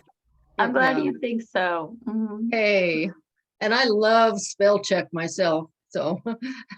So I'm going to read it just so we're all, before we vote on this. Okay. Dear Sonoma County Board of Supervisors, the Spring Municipal Advisory Council approved on September 14th, 2022, the following recommendation in response to the draft environmental impact report presentation received on August 24th, 2022 for the future use of the Developmental Center SDC in Eldridge, California. The following paragraph is an amendment to the previously submitted letter dated. I don't know that we need that anymore. Do um, we? I don't think so. No, I don't think we do because we took everything else in the letter out. Yep. Do we need it for the resolution though? Because without that, does this make it a totally new letter that we need a special meeting to approve? There are 5 of us. No. Yes, it does. Okay. Well then, Yeah. leave Yeah. Leave it. Okay. leave that. But Affordable house. Go ahead. I Did you want- wanted bolded and in yellow. Put the percentages of housing, Oh, since you that want is this what one. we're changing, please, yes. That any At least future- bolded. That any future SDC housing development be affordable, either owner occupied or long-term rental units. Our recommendation is the housing be for people who work and live in Sonoma Valley. The development should be a phased project incorporating multiple developers and should periodically be evaluated. The impact to fire, roads, climate equity, and infrastructure. Could the percentage of housing be reversed so that affordable housing is 75% in all its permutations and market rate housing be 25% of the ratio? Okay. That's a short and sweet letter. All right, can I get a motion to approve? Motion. Joe, is there a second? Second, Iris, all in favor? yes. Aye. Aye. All right. Woo! Okay, we get to take a break, everybody. Nice work. That was Great. awesome. What time would you like to come back, Chair Turi? Let's see. Let me look at the agenda really quick and see how much, what we have left. Oh, do we need to take public comment on that? Thank you. Yes, you do. Is- I got so excited. Sorry. Yes, you do. I apologize. All right, let's go back. Is there any public comment for the letter that was just written by the MAC? Can I make a comment as a public member? Go ahead. Is there anybody in the public, Karina? No. See any raised hand. Okay, Jesus. Just in case that we need to revise this letter because I mean, it's more than that. Obviously, there is a lot more than we like to add to this letter, but this is just the final letter. This is the final letter for us, a public comment to the committee that is in charge of getting feedback from the community regarding the environmental impact report. And if therefore will be opportunity for more of it. The way that I see it now is because we're coming up against a timeline. If people want to make public, they will accept anybody's comments. So people can make comments directly to the county. At this point, I'm not sure how else to manage this because we are up against such a tight timeline.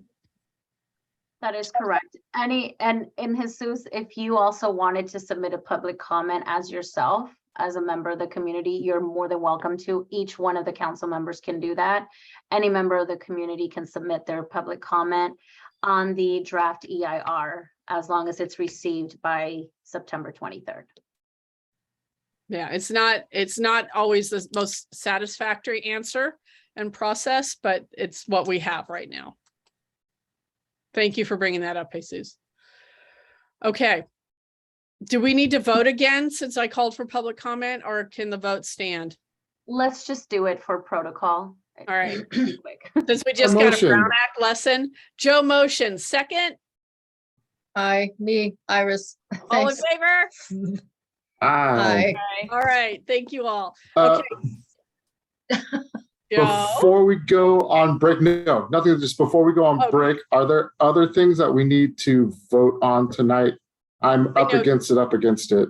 yeah, I understand that. There are a couple of things we need to vote on, and I'm gonna defer to Karina on how we would handle that if Joe did not return to the meeting. Hopefully there's consensus on the rest of the items. And if not, we can always push them to the next meeting if we need an odd number of voters. All right, so Joe, we don't expect you to stay up any later than midnight with us. I apologize. Thank y'all. Thank you. I'll Thanks for see you in the being next one. here. And Iris, thank you for being here on your little vacation too. Okay, so let's take a 4-minute break. I know it's not a lot of time, but we can probably click through the rest of the agenda pretty quickly. All right, see you back here at 8:20. Thank you all. Okay. Our next item, Juan, are you doing okay? Community projects and budget requests. So this is, we sponsor different events in the community. So this is for what we're going to do this year. We have done in the past Dia de los Muertos and the holiday lighting. And those are the two events. And I think we donated about $500 for each one, somewhere around there. So this is a request. Do we want to continue with that? We did an altar. We had Jesus Bravo do an altar in collaboration with Artiscape last year. And then we did some lighting at what is presumably going to be the plaza. A couple of years. We've done that a couple of years. So this is a discussion item and a resolution. If that's something the reason we're doing it now is because we want to be ready. So when doing it now, because we are trying to be better about not being pressed up against the wall and being late on things. So I'm wondering what the thoughts of the council are.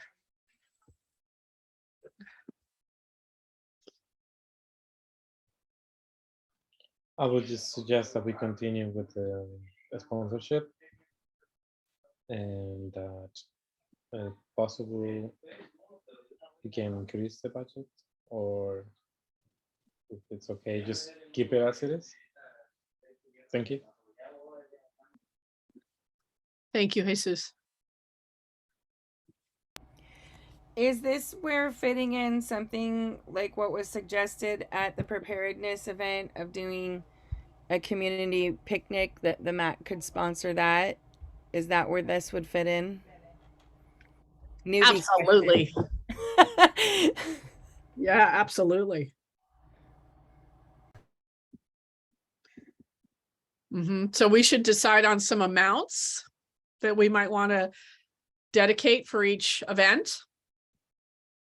And I don't know if Karina remembers what we did last year. I think it was 500, right? Yeah, some of them are 500. The maximum you've done is $1,000.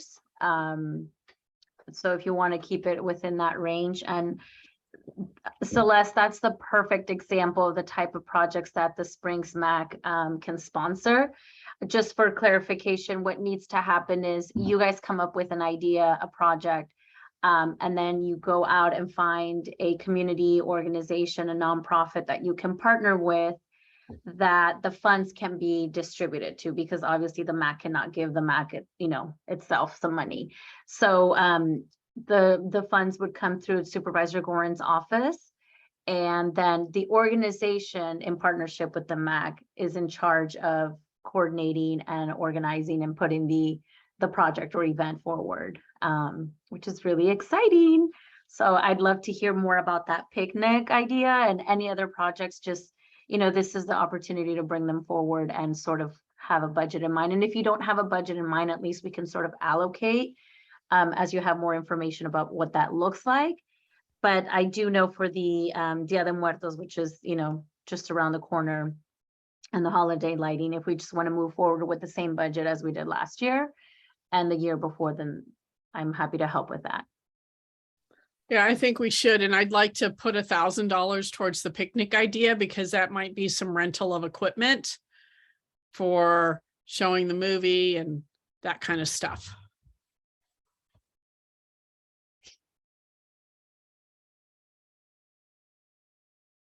And do we, if it's Max sponsored, if we're gonna do it in Larson, is there fees involved with getting permits to use the park for something like that?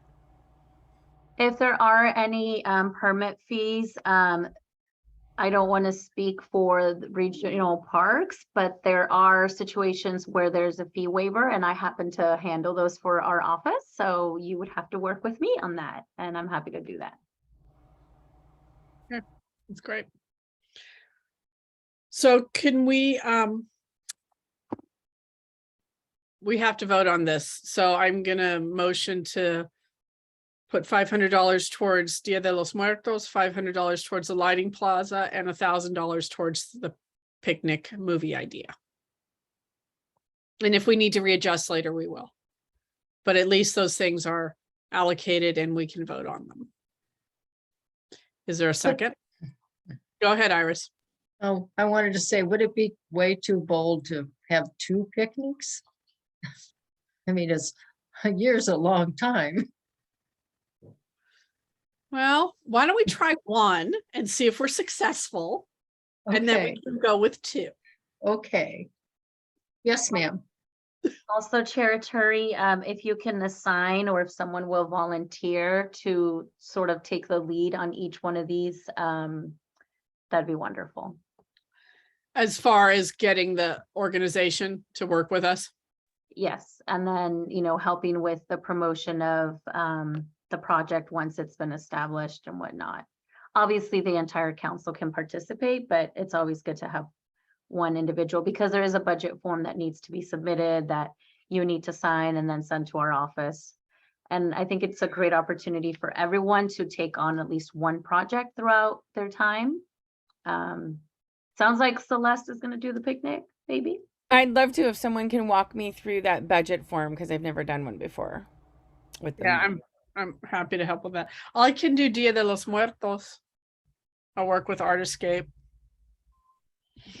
I'd like to help you, Maite, because last year I had the opportunity to go to build an altar at the Larson's Park. I didn't go to the one sponsored by the MAC, but I like that idea, and I think that I feel that. Why don't you do the Dia de los Muertos, Jesus, and I'll help you. Okay. Don't do it. Yes. Okay. Thank All you. right, awesome. What about the holiday? That's Artiscape as well, or has been. Do we want to perhaps wait for Maite, for Hannah, Mari, Carmen, and Joe? Oh, that's good. We don't want to take all the fun away from them, do we? Right. So let's wait and see. Maybe we Can can. volunteer one of them. Yeah. I'll tell you what, I'll do the initial contact with Artiscape and maybe pass this off to somebody for the holiday one. Okay. All right. So here's the proposal, again, the motion. 500 for holiday, 500 for Dia de los Muertos, $1,000 for the picnic. Celeste is doing the picnic. Jesus is doing Dia de los Muertos, and I'll start the holiday fair. Lighting. Did I miss something, Karina? It sounds great. Just let's remember to take public comment before we take a motion. Yes, before we vote. Oh my goodness, I am like going through like Speed Racer. Is there any public comment on this item?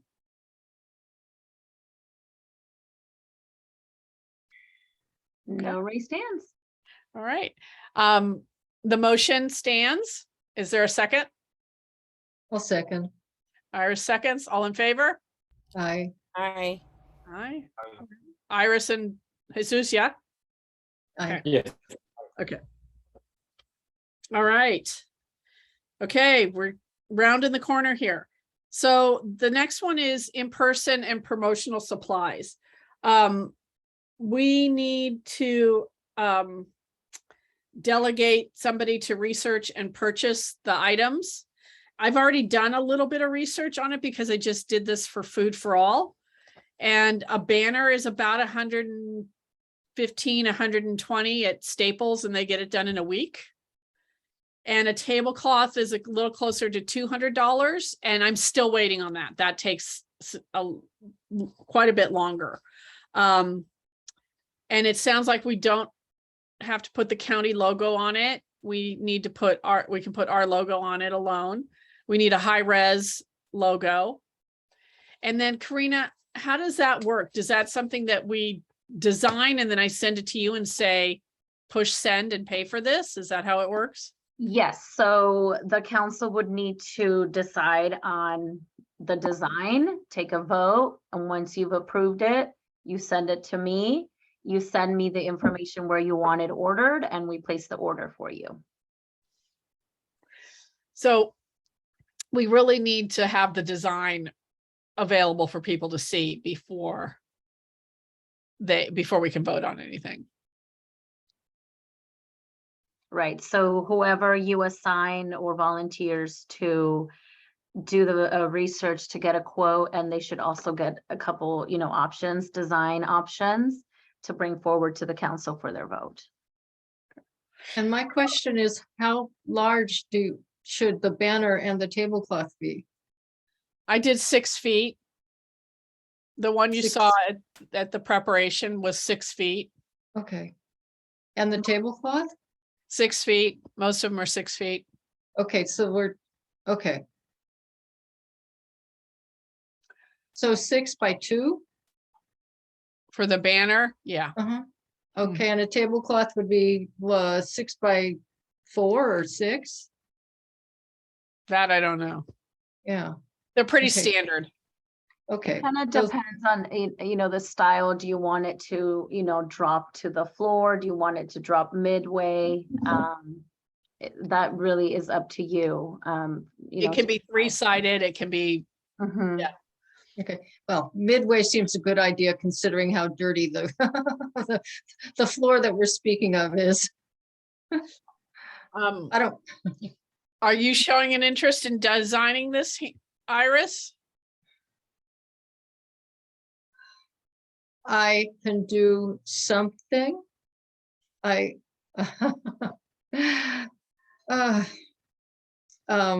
I can give it a shot. I'm also wondering, we had talked about redesigning our logo, and considering how long this has taken, I'm wondering if you should just go for it and redesign it. Because we had gone for just blue and white, so it wouldn't be hard to reproduce, but anytime you reproduce color, it's extra. Even blue, just one color is extra. Yeah, the quotes that I just gave you are for multicolor. Okay, well, I don't know that I'm in favor of redesigning the logo at this point. It's the logo that we used on everything. okay. Yeah.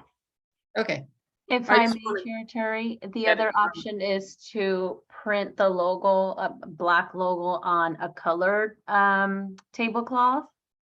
So like a blue tablecloth that sort of resembles the blue of the MAC, and then have your logo be printed in black. So you're not paying for color. Maybe that also reduces your fees. But again, it's really up to the council. okay. Well, a blue tablecloth would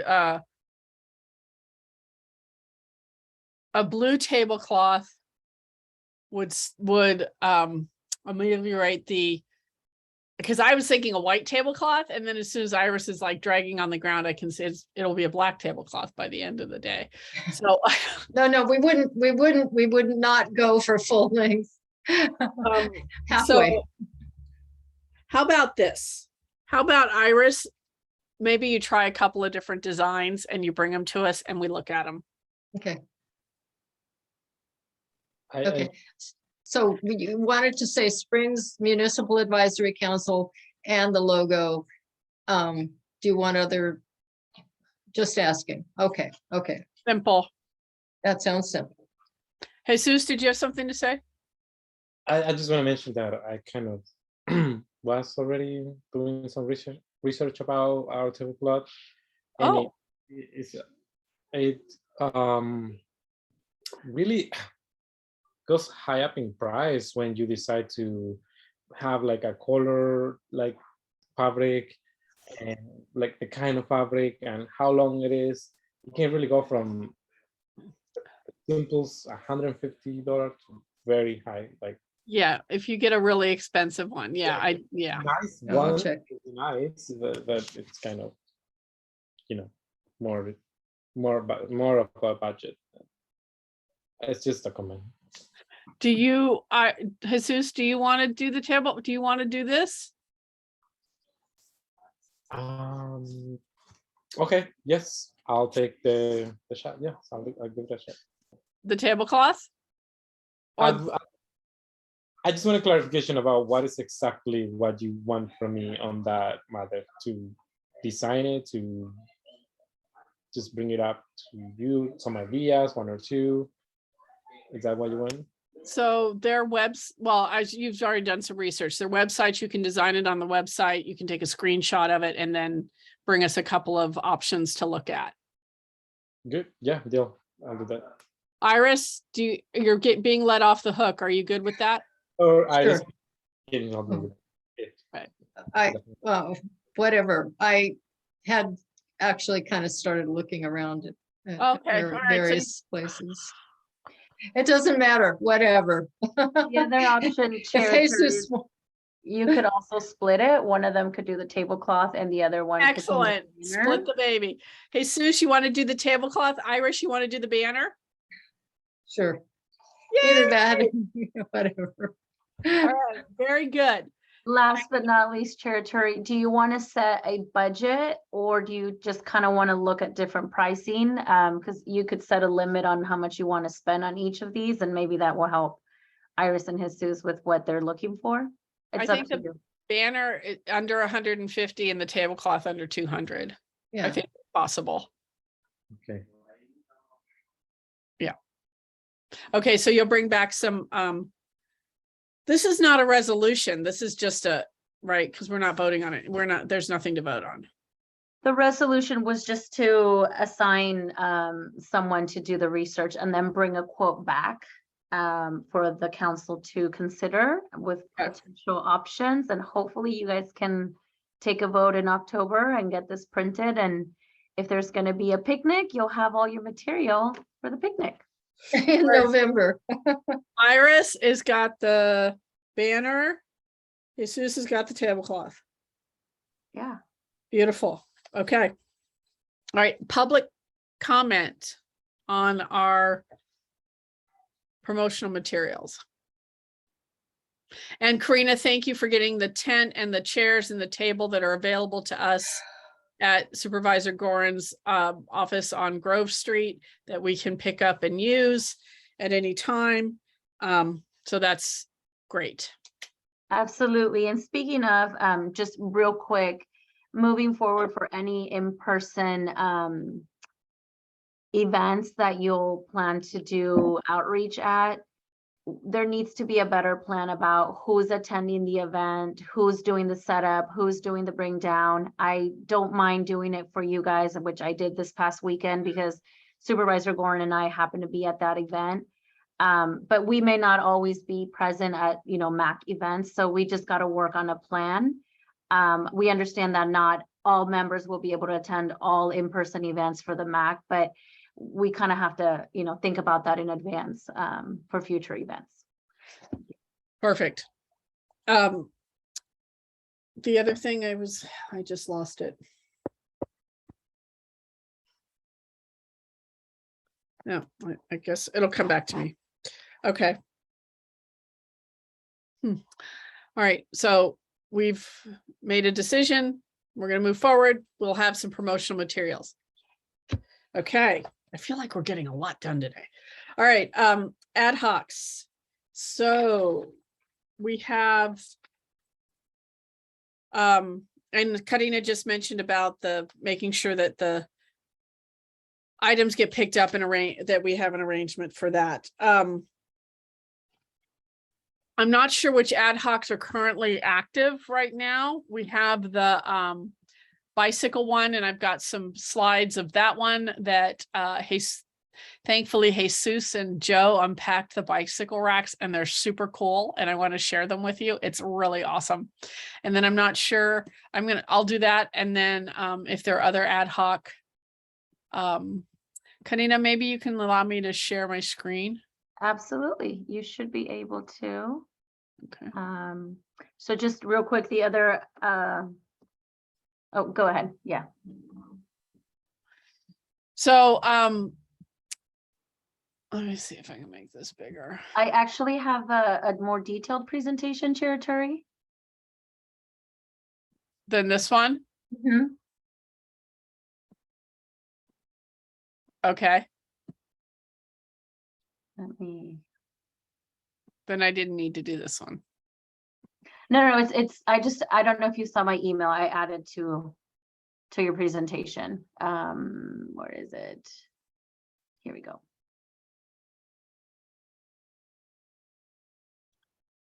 Just give me a second.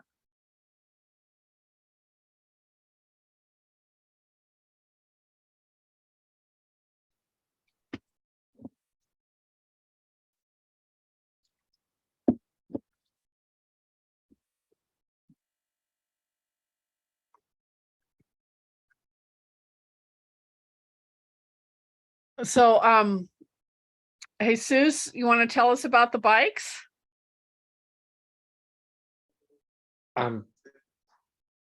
Well, I don't know what really to say. We unpacked it. It looks super cool. It's super sleek. We were talking with Joe. Joe gave a great idea that we should like ask the community about designing these bicycles. I mean, these bicycle racks, and that we should put our logo on it, on the what it looked like the seat. It's just a really nice bicycle rack. It will look really nice around the community. I don't know what else can I say about it. Just That's perfect. That's awesome. Yeah, thank you, Karina, and thanks to the transportation department, to Jesus and Joe for unpacking them. They're awesome. I like the idea of getting the community involved. These are the locations that have been identified. We had like 13. Are these it looks like these are the more. So they're broken into categories. There are 4 sites that were highly suggested. They have like the perfect space for the installation, which is on Highway 12 in Thompson, Highway 12 in Siesta Way, Siesta Plaza, and Verano Avenue and Main Street. The landmark is Maxwell Farm Regional Park.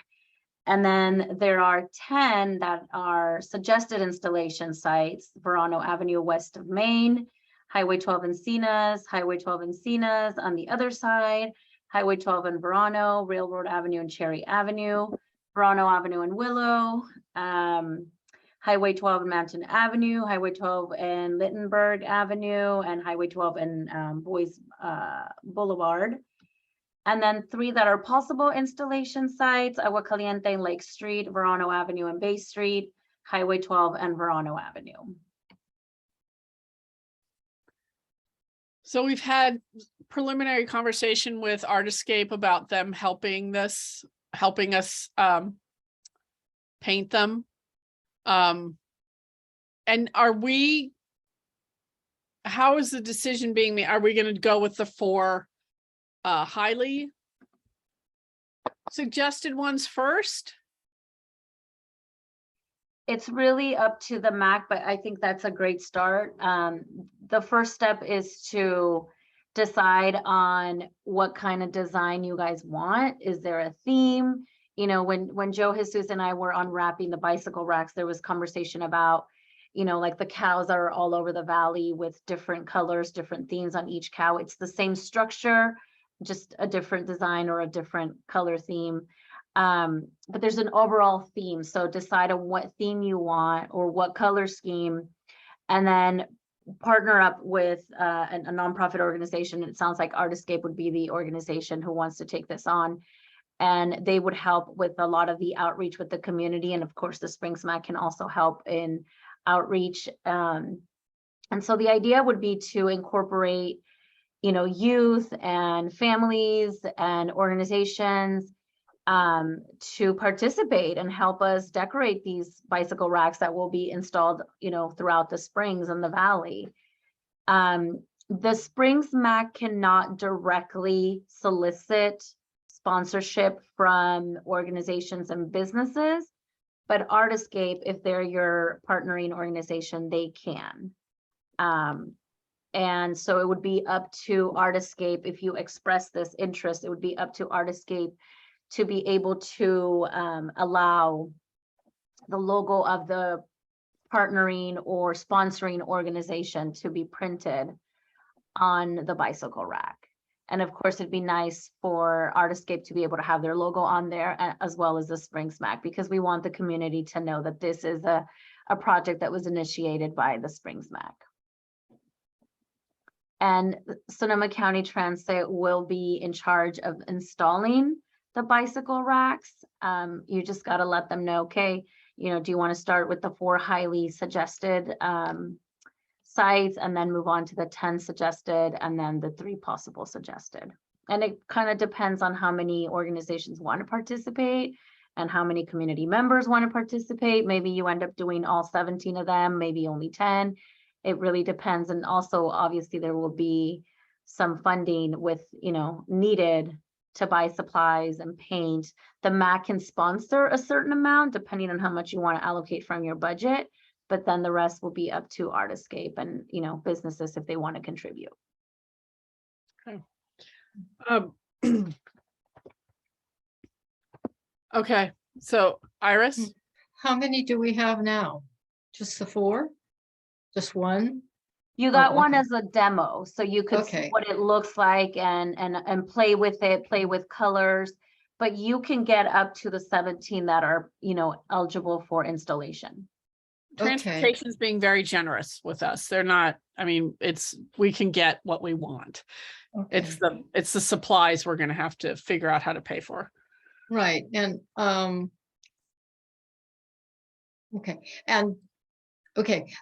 paint, does it need to, you know, there are a number of questions that come up. Does it need to be a special kind of paint so that it adheres and doesn't fade too much? All those kind of things.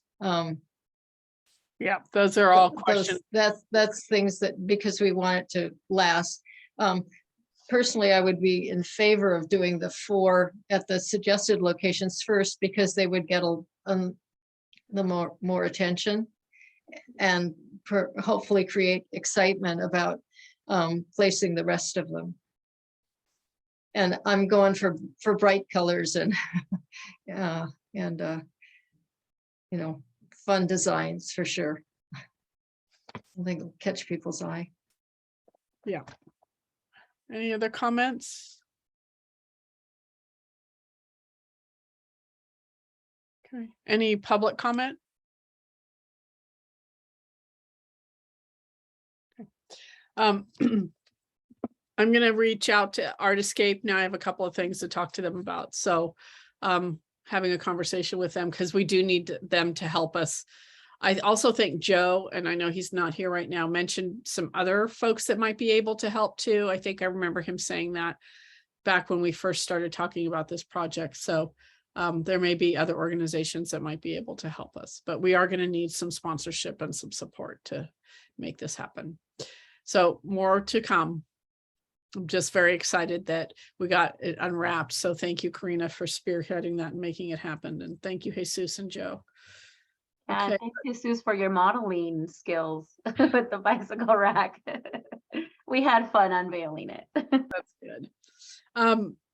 Is there any other, do we have any other ad hoc reports? Yes, I do. And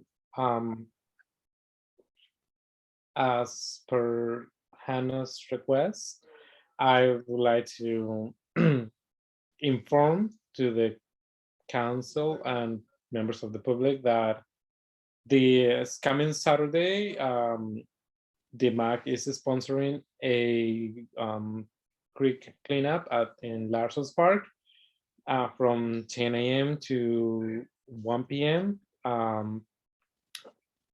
Utensils and cleaning supplies will be provided. And if you want to bring large items that you don't want to get rid of it, and you can bring them to the event. And also, this is an opportunity for me to do some outreach. I will be attending the event, and I need to, which is leading me to communicate with you, Karina, about perhaps printing more flyers and seeing if I can coordinate with you about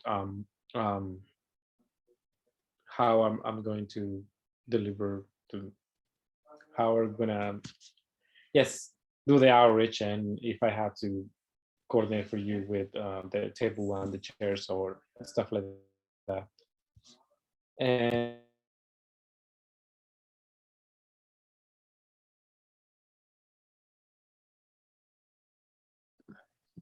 You're muted, Jesus. Yes, we can't hear you. apologies.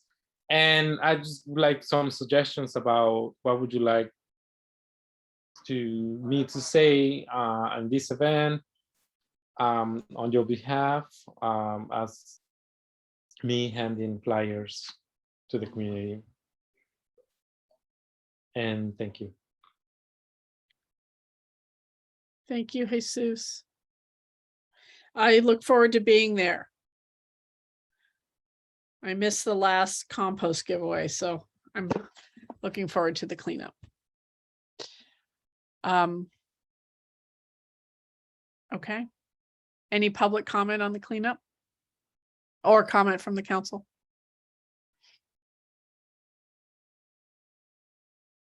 Okay. Seeing none. So our last agenda item is consideration for future agenda items. Our list is long. It's a beautiful list, but it's a long one. Karina, do you want to share your list or do you want me to share it? I've got it up. It's up to you.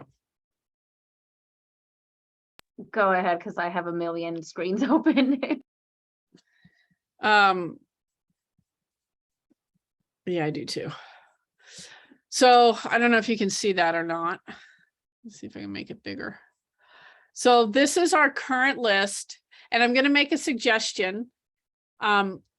Last time when we had a list that was getting this long, we prioritized them through a Google form.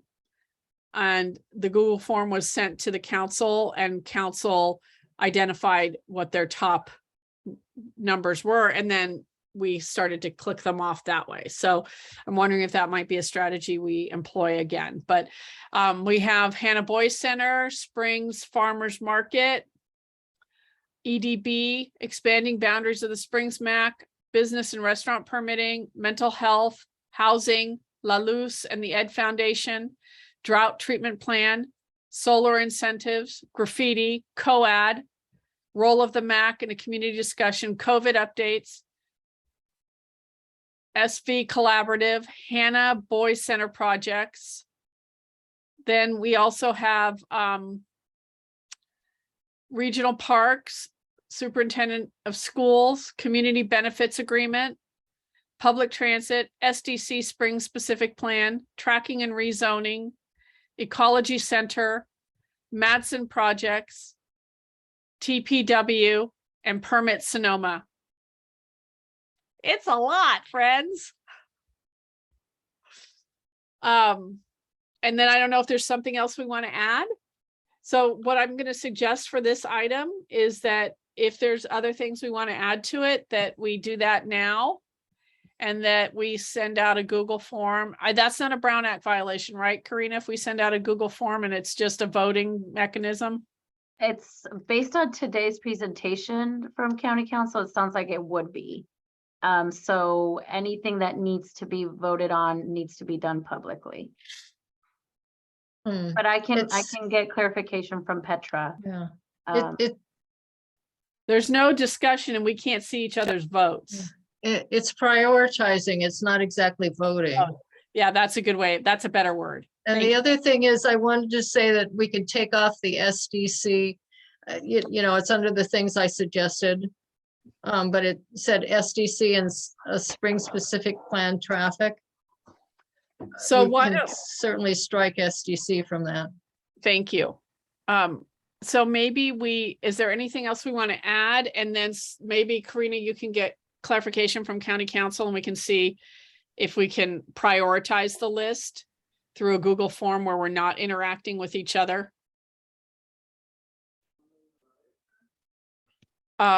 Celeste and then Jesus. Yeah, just a quick question. Are there items on there that are time sensitive that would be bumped up to the top? Like, isn't the farmer's market, doesn't that happen in fall, or is that no? I'm not sure about that one. I think that they couldn't find somebody to do the job. I think Okay. it's too late to do that, honestly. It's September. That's what I was wondering. I thought that didn't happen. I'm just trying to kind of refine the list down by like, Yeah. is there items that aren't time sensitive, and is there items that are, and then there's there items that are Should I just- show it again? Sure. Can you see it? Is that big enough? Also, I see that Hannah is mentioned at the very top and the very bottom of the current list. Oh, we can take that off. So Yeah. one or the other, yeah. That one we thought was time sensitive, but they've not been able to attend. So Okay, then that could be struck, it seems like.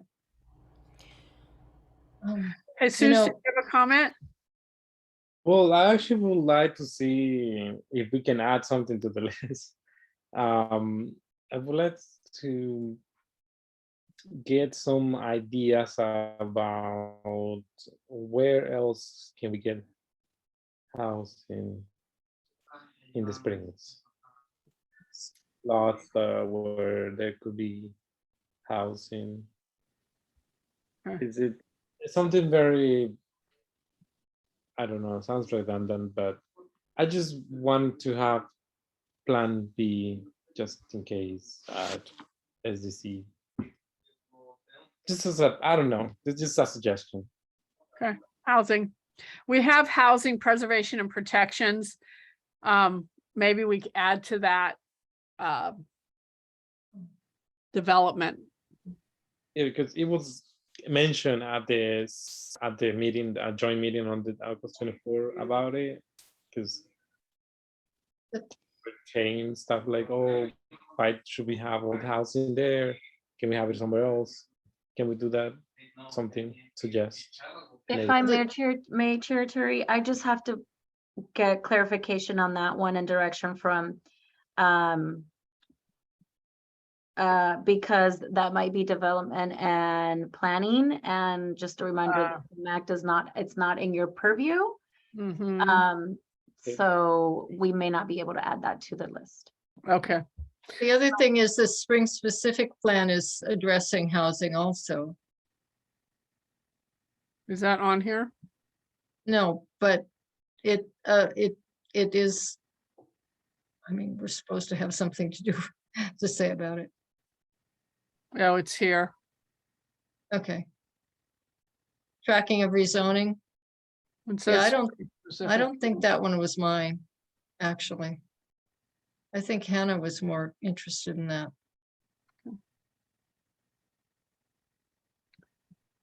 I don't know that, to Celeste, your question about time sensitive, I don't know that any of them are. I'm wondering if, yeah, like the farmer's market, I'm feeling like we can remove that one, and if we feel like later, if the market people come to us and want to be on the agenda, or if we feel in spring we'd like to bring it back, we could. But I feel like at this point with winter coming, we wouldn't be having a farmer's market anytime soon anyway. Yeah, Just tear that down. yeah, Yeah, it seems like that could come off. At least one thing could come off. we can take that off. We can take off one of the Hannah boys. Do we need to continue with COVID updates? We hope not. This is just the list of items that have been thrown out there that have not recently been on your agenda. So I just continue copying and pasting Oh, as I get that. I'm just asking if these are some things that we could remove. Well, going to time sensitive things, I'm wondering if we do want to actually put that one up at the top and have that happen next month, since there is a new vaccine. This might be a good time for if the health center is willing to send someone to do an update. Okay, it's a good idea. Then we can take it off the list because we'll have done it. We also kind of want some, I know there's been a lot of, well, okay, there doesn't sound like there's any additions outside of maybe we can add a housing, but Karina needs to check if that's possible. And then if we can prioritize, but perhaps for the next meeting, we ask for a COVID vaccine update. Is there any other item on here that you want to see for the next agenda that rises to the top while we get these other questions answered? Well, I would really love to hear from the people at Sonoma County Transit about the bus service and what might be possible in terms of improving it for the Springs, because in busing, providing alternate transportation for people is economically beneficial to low-income people especially, but it also does reduce trips. And if the bus service was better in the valley, it would reduce traffic. Okay, so for the October agenda right now, we have COVID vaccine and bus service. If you can get them in time, obviously. We've got a month.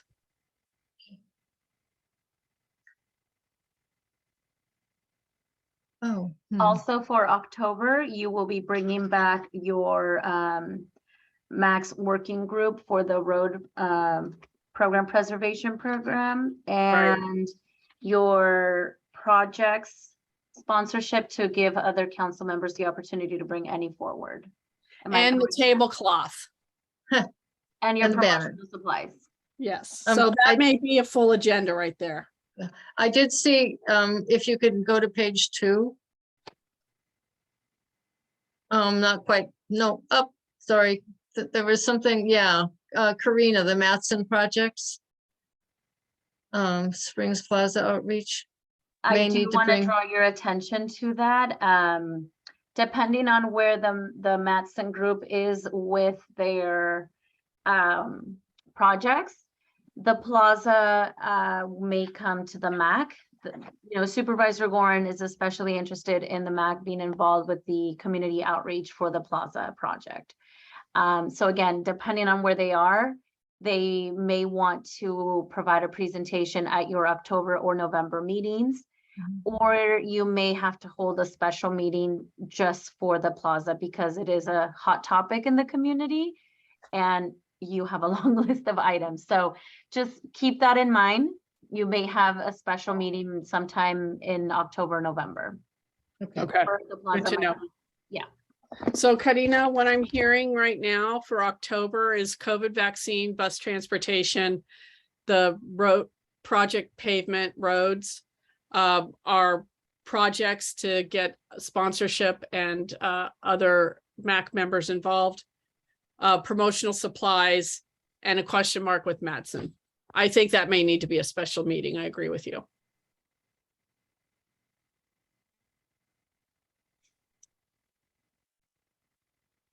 Okay. That's a big agenda. A good one, but a big one. Okay. No, excuse me, Chair Terry, sorry to interrupt. I just don't know if there's enough council right now to sort of give direction moving forward, what you want to hear for November, December, just so we kind of have a plan. And then if things don't work out, we can always invite other presenters. At that bottom of the page, yeah, if you could go down, just kind of what you want to see for the remainder of the year at least, and then going into the spring. Should we be looking at the Sueños study? I'm kind of interested in that. I'm not sure what it's about. I don't know if it's ready.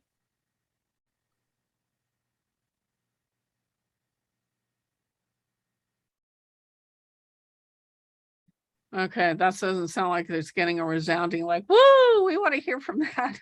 I have no idea what Sueños is. There's a study that's been commissioned and La Luz and the Ed Foundation are doing it. And it's about what our community wants. Okay. And I'm not sure about anything about it. So I think it's, it may not be, but they're talking to this community. So what have they learned? I would know. That sounds good. Seems important. Should we have, pressing? what about, it would be nice to hear from Risk. I think they work really hard in our community and they don't get enough attention. I was going to say, Chair Turi, that I know we've been having a lot of conversations with the Sonoma Valley Mental Health Collective and different organizations providing mental health services, especially since September is Suicide Prevention Awareness Month. And I know that I recently made the connection with you and Melissa Ladresch about the Suicide Prevention Coalition, and they're interested in providing a presentation to the MAC. So I don't know if you want to do like a sort of mental health in November or education. I'm looking to you for direction on where we want to schedule. I think I like that idea. Maybe it's Risk and it's the collective and it's the woman that you just mentioned. And we're going into the holidays and the holidays are always difficult for people. So November might be a good month. You can't just have suicide prevention in September. You got to have it all year. So maybe November would be a good month to dedicate that meeting to mental health. I love that idea. I see people nodding, so I'm assuming you're agreeing. Okay. Yeah, that sounds good. Okay.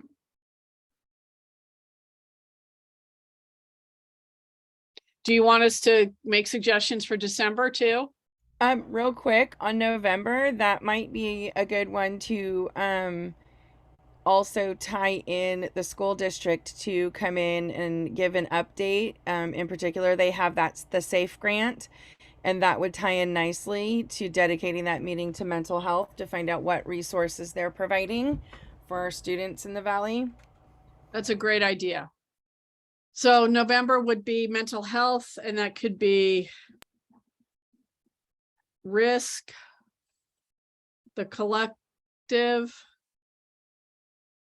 suicide prevention, and the SAFE grant. Love it. Okay. For December, maybe we could have the Sueños study. I'm using the headset. And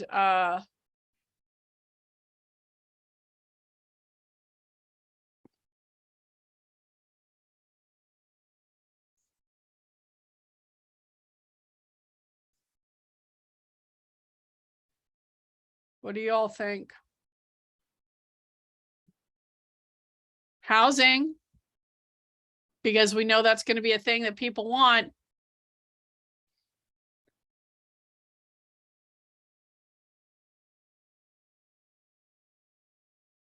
Let's try that, Karina, and we can adjust. If I may screen share real quick, just to make sure this. Yeah, I stopped sharing. So the current list got a little shorter, yay. Here's what I show for October. COVID update, Sonoma County Transit, bus services, promotional supplies, roads working group, project sponsorship, Madsen Projects Plaza, depending, or might be a special meeting. November, mental health with risk, Sonoma Valley Mental Health Collective, behavioral health, suicide prevention, Sonoma Valley Unified School District Safe Grant. And then December, La Luz and the Ed Foundation Sueño Study and housing preservation. And we'll leave it at that. Yep. That sounds great. Thank you. Thank you. That's huge to have a path. Now we don't have to ask about prioritizing. All right, or voting or anything that might violate anything. So we're good. Okay. Let me see.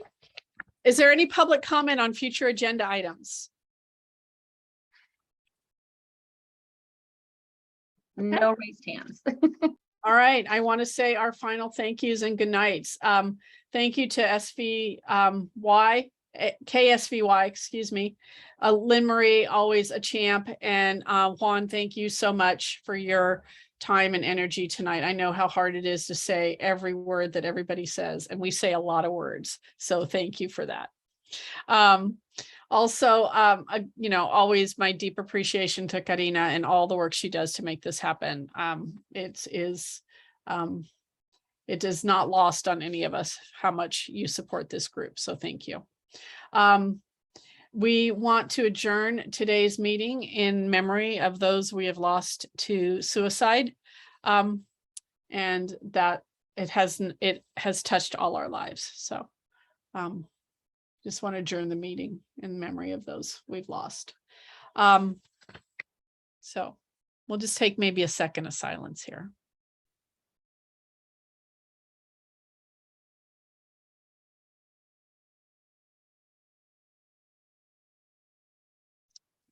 Okay. So, is there a motion to adjourn the meeting? I move to adjourn the meeting. Is I'll there a- second it if it's necessary. I second it. All right, Jesus. All in favor? Aye. Bye. Thank you all. Have a beautiful evening. Take care of yourselves. Good night, everyone. Good night.